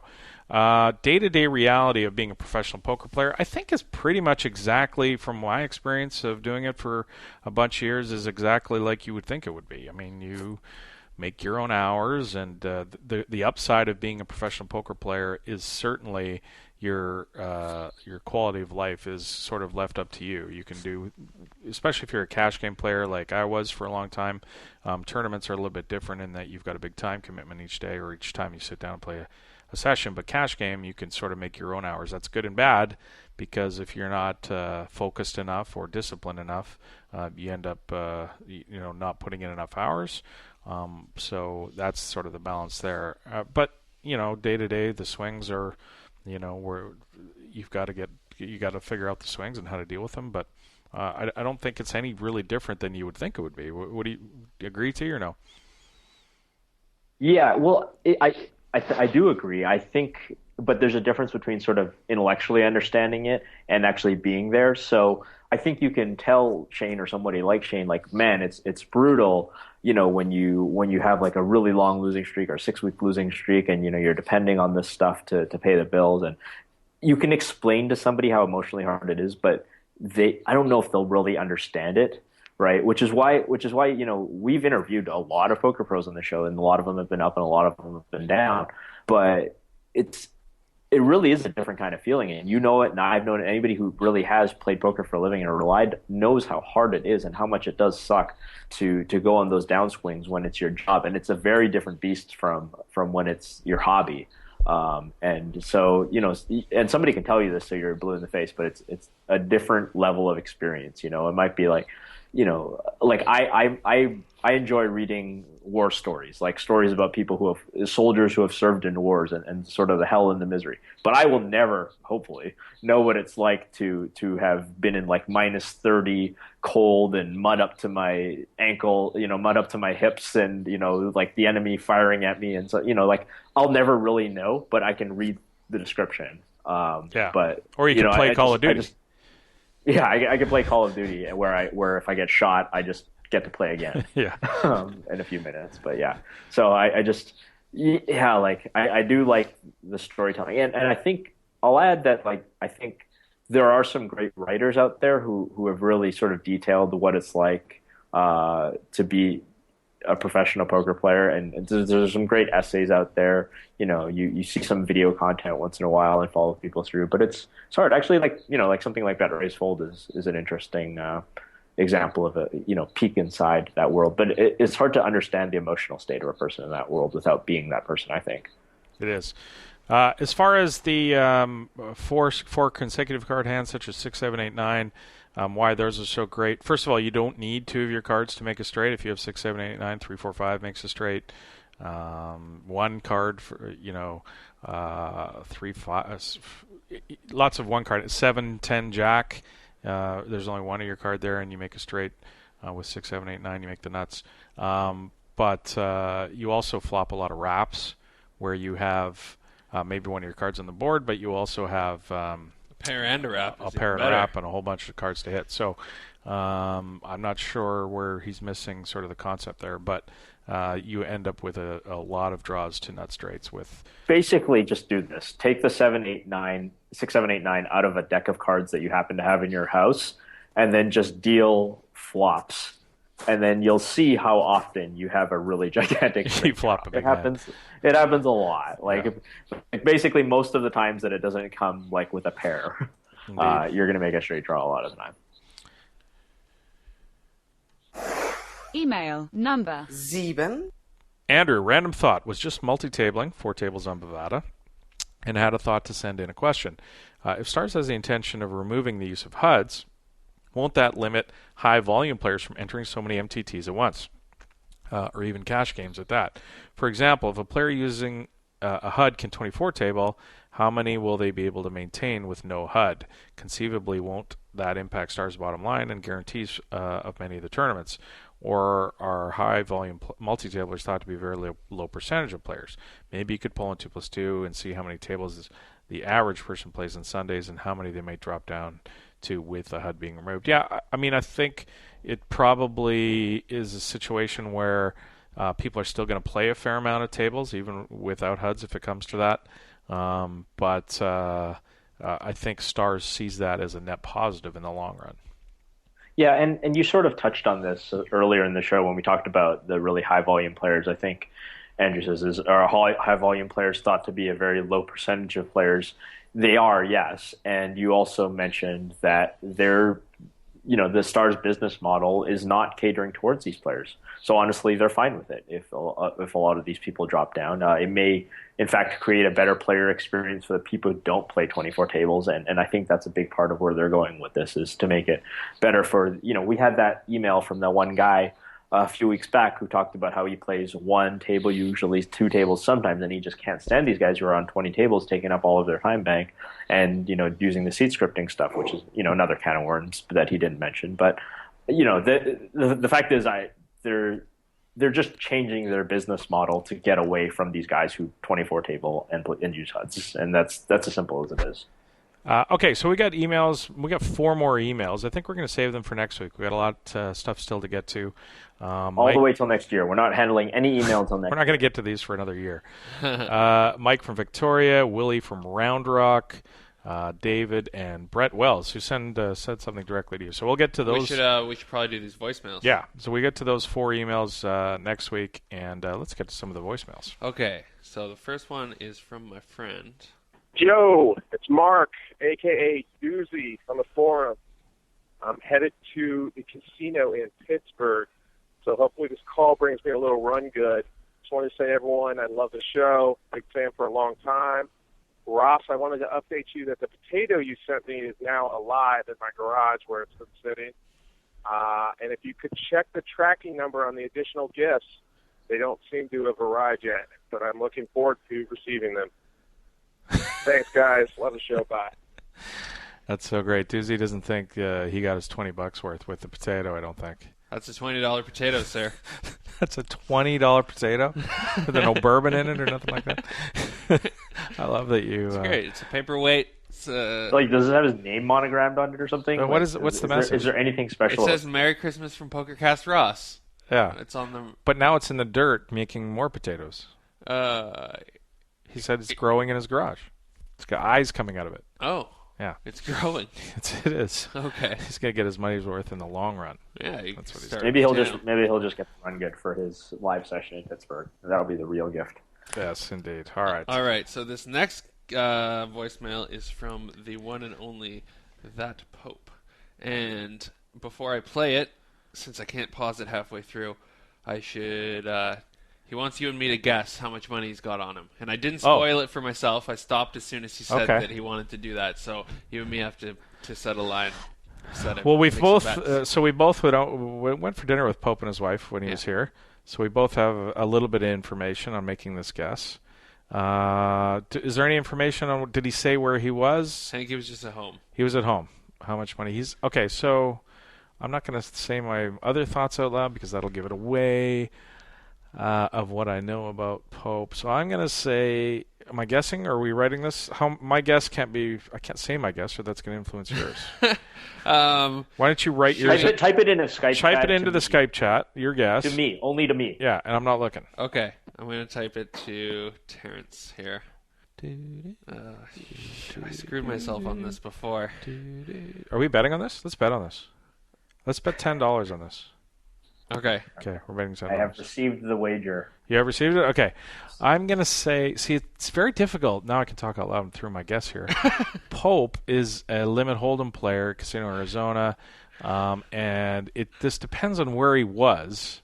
Because if he's at home, I don't know if he's counting the money as jeans, like we usually say, look, it can only be the money in your jeans, or if it's the money on his table that he goes to play limit hold'em with. So very difficult to know you had the same information as me, right? So I'm not at a disadvantage. I think Pope has. Does he like to brag in this one? Is it going to be? I had a bunch of money. Liquidated all his assets and just went. I've got $17,000 in cash on me. But I want to play. How much you got? He's gonna go sit at the 1 cent, 2 cent table now. Yeah, that's right. I'm gonna say Pope has. This man's a poker player. He's got $843. Whoa, there's a big discrepancy here. Uh-oh. I should have said $1. I don't know. No, if you probably would have been wrong. If what you did said you guess? $1. I guessed 89. Okay. So all we're right. gonna play so it here. let's play that. Hey guys, it's that Pope again, out here in sunny and cold Arizona.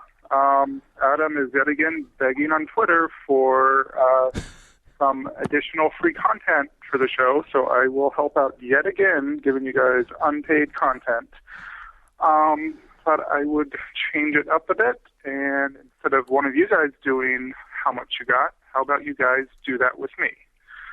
So since I've met both Ross and Adam in person, I think you guys should do it. I'm not doing this to brag or anything, so just a regular work day. So go ahead and do that now, and Ross should pause the message. Okay, so now that you guessed, here I go counting. It looks like I have 20, 40, 50, 60, $72 in U.S. currency and just under $13 in a prepaid Visa debit card, if that counts. So either, 72 or 85. So wow. Congratulations, whoever won. You fucking cheater. I promise I didn't cheat. It was a complete guess. So he had $85, and you guessed $86? No, I guessed 89. The Visa debit card, whatever thing, definitely does not count. Does not count? 76? So I'm still like... Absolute cheating. It's safe to say that there's a winner on this one. Yeah. No you kidding. just go ahead and guess like 800. Well, I don't know. I don't know what you guessed, and I mean he's a poker player. He needs a lot of cash, and he's not clearly a that professional day. poker player. No, he isn't. But all right. We didn't wager any money on it. Did we wager $10? $10. Oh, okay. I guess I got to send you can, the guy send $10 it to the other now. guy. Debt transferred. Debt transferred. All right. Fair enough. All right. So that's the voicemails for this week. Please send those in if you want to get the number for the voicemail. 702. What is it, Ross? You got it in front of you? The number for the voicemail is 702. I got it. 702-799-9949. If you want to call in and leave a voicemail to be played on the show. Let's do the Roscoe report. Okay.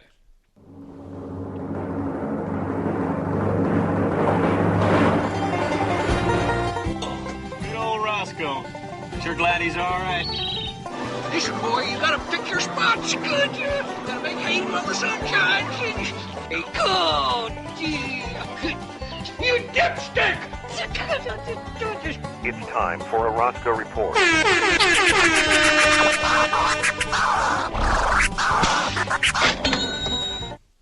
Nice. All right, this week, these hands are played on PlayNow.com. This is the online gaming site run by the government here in British Columbia. You have to play in Canadian money, so you don't get just destroyed by the exchange rate. It's so depressing when I deposited just a little bit of money on last Sunday or whatever.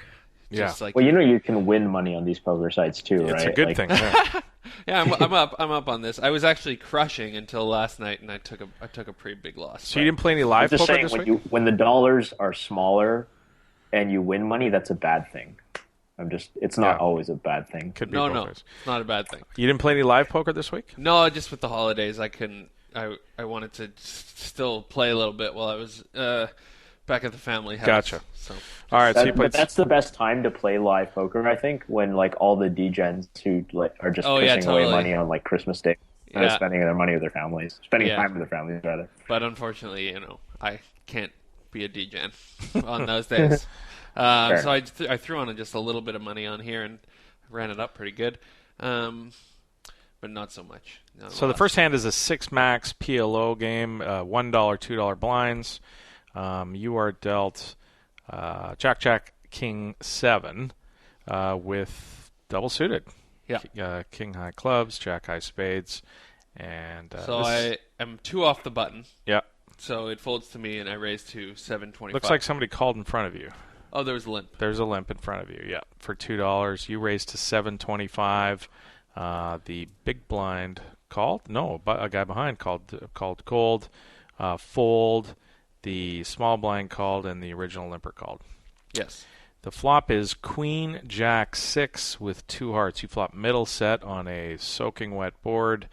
It goes check, check. You bet $26. Call behind you in position. Everybody else folds. Yeah, I mean, I think it's pretty standard so far. The ace of clubs comes on the turn, bringing Broadway. So it's now Queen Jack 6, ace on the turn. Still a front door heart draw. One straight came in. One straight came in. Yep, Broadway came in. 42 is the bet. So I bet 42 because, I mean, if he has the straight, like, I'm still have great equity versus him, and I can call a raise. But also I need to protect against, nut flush draws. So. Yeah, I mean, I wouldn't say great equity. I don't know what your definition of great is. I mean, pairing the board is not the easiest thing in the world, but if the board pairs? Yeah, pairing. Well, the but board. he's also got the nut flush draw himself. I turned a flush. Oh, I didn't notice that. Sorry, I didn't see that. I thought you were just talking about your set only was your equity. Right, flush draw, backcourt flush draw gets there, and you have the nut flush draw. Great. Okay, so you bet 42, and he calls. Yep. No, I like that so far. So the river is the heart. The 4 hearts comes on the river, completing the front door flush. It's now Queen Jack 6 Ace 4. It goes check, check. I'm not looking at the results. Yeah, there's no results here. Oh, I think I play it probably exactly like you did. Yeah. I don't think betting the river ever makes money there. So no, I don't think so. I would definitely check, and I'm happy with the way that happened. Yeah, what happened? So it turns out he just had some really crappy queens. He decided not to raise. Crappy. He had top set. Yeah, he had top set. Oh, okay. Well, that's crappy queens. Oh, queen, like all the money. Or something. I see. Yeah. So. Yeah. So he wins the pot, but yeah, no, I like. Could have won more. Yeah. Could have won a lot more. Yeah. Okay, so the next hand was probably one of the largest pots I've ever played online. Okay. So I'm in seat 1. I have 565. The guy to my left has 477.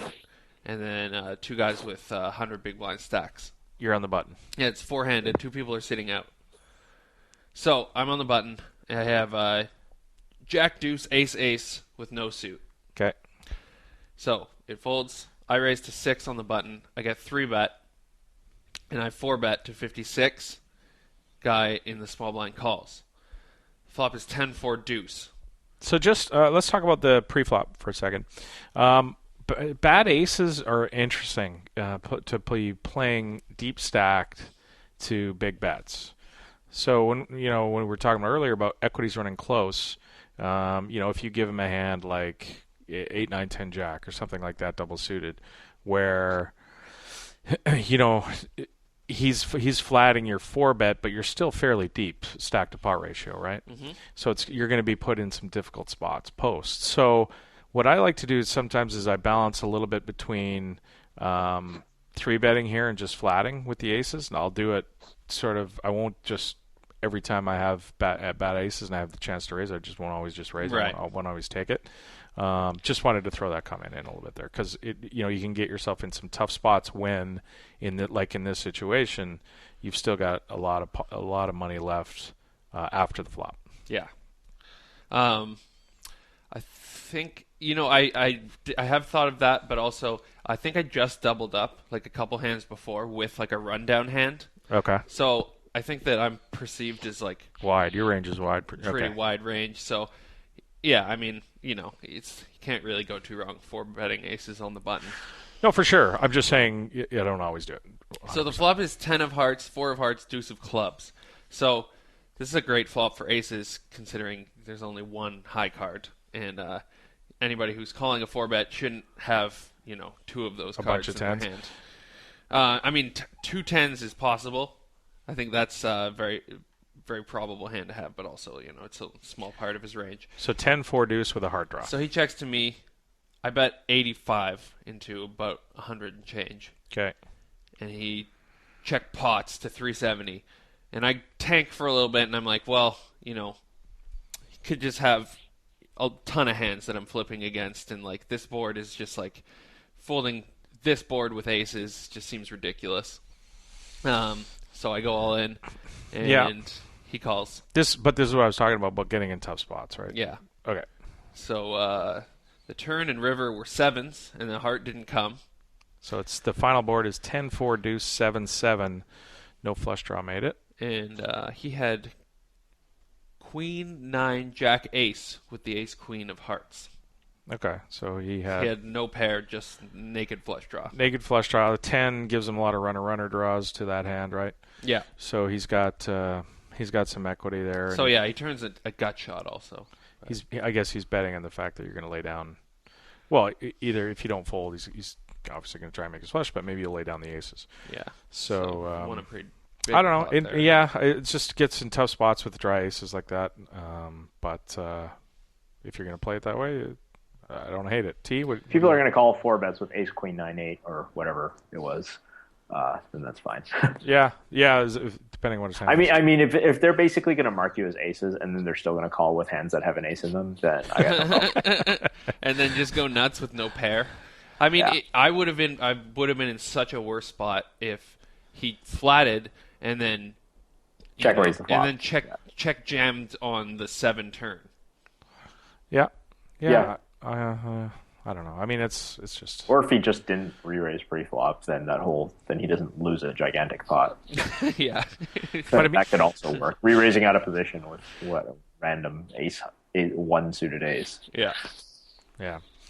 I mean, he's not going to have bare kings there. Like, he's going to have a draw, a pair and a draw, that kind of thing. Like, a lot of the times he's going to have, like, king, queen, jack 10 with a heart draw kind of thing where... Right. That's what you're generally expecting is, like, a rundown with a 10 and a heart draw. Yeah. That's, like... Or if not a set, obviously. Yeah. Not a set. A set of 10s and in one of those rundown hands is, like, the worst. Well, no, the worst is what he had, pretty much. No, the worst that I you would expect the worst case scenario. Oh, for sure. I see. Yeah. Okay. Next hand. So you won a big ass pot there. Yeah, it was a big pot. Unfortunately, you didn't hang on to it. I didn't hang on to it. Well, I'm still up quite a bit. Okay. Next hand number 3. So this is a 50 cent a dollar game. Okay.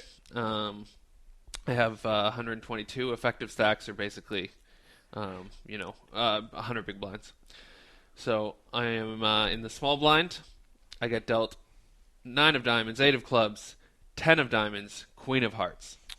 So you have 8, 9, 10 queen with 1 flush draw. Yeah. So it folds around to cutoff, it looks like. Yeah. Raises to 350. I call. The flop is 7 of hearts, 5 of diamonds, jack of clubs. So I have inside wrap, backdoor flush draw. You have double gutter. Double gutter. Yeah. No. I have 8, 9, 10. 7, the 8, inside 9, 10. wrap. That's right. right. Sorry, you have the inside. I That's missed the right. 10. Yeah. So you have the inside wrap. So hang on, just on that. Sometimes when you're in the small blind, guy raises in late, because you've got sort of a weak flush draw, and you've got a nice wrap hand. I think sometimes I'm going to 3-bet in that spot. Yeah. And I don't want to leave the door open to the big blind to call with like a king high flush draw or something like that. You know what I mean? So I want to clean out some of my flush draws there. I think I'm going to raise, some percentage of the time. Not saying it was bad flatting in this spot, because I'm going to flat sometimes, but I just wanted to say that. I like calling out of position a little bit better. So I just wouldn't do it all the time, I guess is what I was saying. Yeah.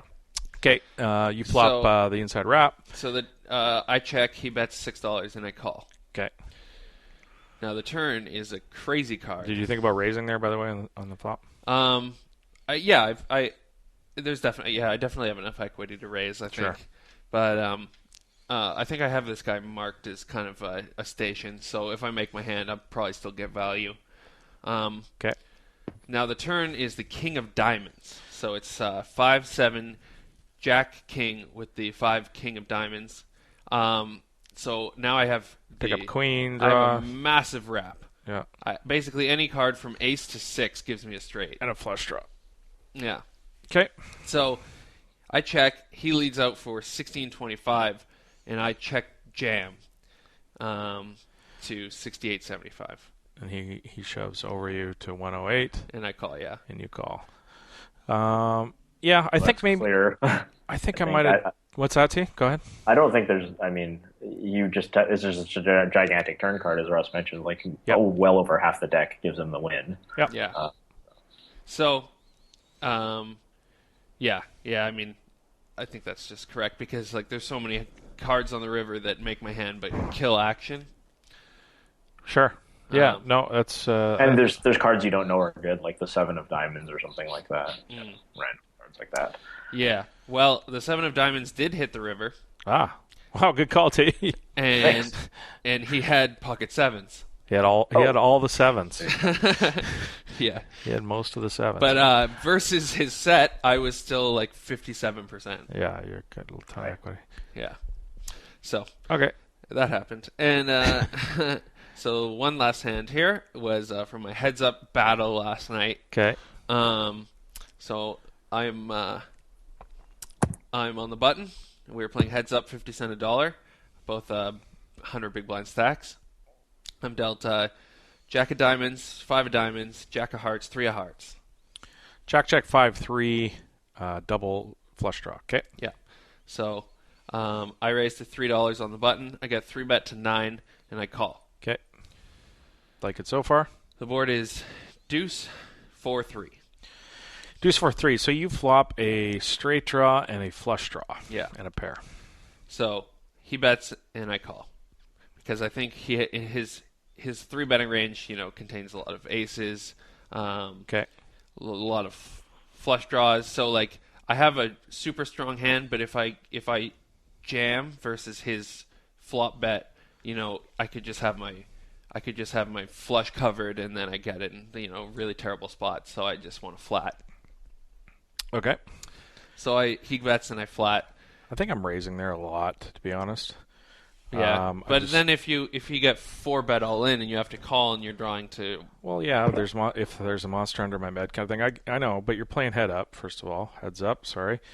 So, I don't know. I think you have enough equity and I want to protect a lot of the other times where I do make moves, that kind of thing. So, I mean, I'm not saying I do it every time, but I think I raise a lot there. Okay. So the turn is the 10 of hearts. Make a flush, jack high flush. Jack high flush. Now he checks, and I kind of get trappy. I think I can get value on rivers, like if the board pairs. Yeah, no, I mean, he's not gonna. If the board pairs, I don't think he has a lot of sets or 2 pairs. Well, right? I mean, like an overpair, he could just make a hero call with like I see. Okay. with like aces and 3s. Or something. Okay. Right, and most importantly, I think you're probably not getting 2 streets of value from a worse hand. Yeah. So. Yeah, no, I don't mind the check at all. Okay, so the river comes. The river is a blank. No, it's another heart. So there's 4 hearts. Okay, which makes your flush even better. Yeah, 7 hearts. Now he checks. I bet 33.75. And how much of that? Is that most of pot? No, that's about 2/3. Okay. And he checked jams to 97. Oh, now, wow. I'm thinking, so crazy. I'm thinking in this spot that like, it's basically my thinking was like, this is a really good spot for him since I check back the turn. Now I could be, maybe I'm thinking on way too many levels, but I'm thinking that if I could be bluffing with a heart and then he could re-bluff me with the ace of hearts.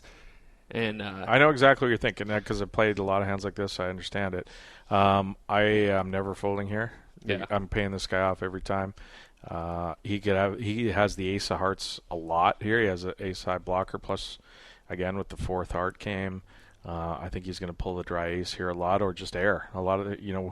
Terrence and I think we've said before, you just underestimate how often a guy just has nothing and spazzes out. But yeah, agree. I think I do. I will say that I guess more commonly people will play the dry ace by just going bet, but that's certainly not to say that people won't take this line at all. I've definitely done it this way. I'm just not folding in that spot. T, what do you think? I agree. Okay. Yeah. So, yeah, I called, and he had it. He had nut flush? Yeah, so he nice just hand, got really take it. tricky on me. So, I mean, yeah, I mean, if you got it, you got it there. I don't think, maybe if I had like a tiny flush, it might be easier to fold, but, it's like the third nuts. Yeah, and I wouldn't beat yourself up over too much because, like I said, it's reasonable for him to play the nut flush just by going bet, right? Like, that's why the ace of hearts, like the ace of suit, is so important in PLO, is because you can do both of these things. You can go bet with the nut flush, with sort of the blocker. You can go nut, bet with the nut flush. You can go check, and then check raise the river with the nut flush and with the blocker, and that's why it's so critical to have these blockers, and that's why playing with blockers is really important. Yeah. Indeed. All right, that's going to do it for the Roscoe Report this week. Nobody to thank except everybody who came on our show this year, which will take us forever. I hope everybody had a great 2015 and a better 2016 on the horizon. Thanks to all of our guests this year. Really appreciate all the time and effort it took to come in here and talk to us, folks. Roscoe, thanks so much again for 2015. Tia, yourself as well. We've been at this now a year and a half, at least, I guess, now. We are very unprofessional. What's that? Yeah, and look forward to another year in 2016 of doing lots of fun shows together. So, and you, thanks for listening and sticking with us. We wouldn't have a show without you guys. So, please continue to at least download the show if you don't listen, and we'll talk to you next year. Happy New Year. With Barf is better. I mean, given those two, Barf is the one you're going to choose. So here's what I did. I went with Barf and just suggested that in the future that we, put some protein in it and make sure that everyone knows what they're eating beforehand. Yeah. So that's kind of what I've been doing. Oh, nice. That's vegan barf. Vegan barf. Yeah, exactly. I guess there's no such thing, really, is there? Probably vegan not. barf? Yeah. No, I would imagine all barf has to come from some sort of animal. I don't know, man. You can bark up carrots, I guess. Nice. Thanks for joining us. The 2+2 Pokercast has been presented to you by the PokerStars VIP Club.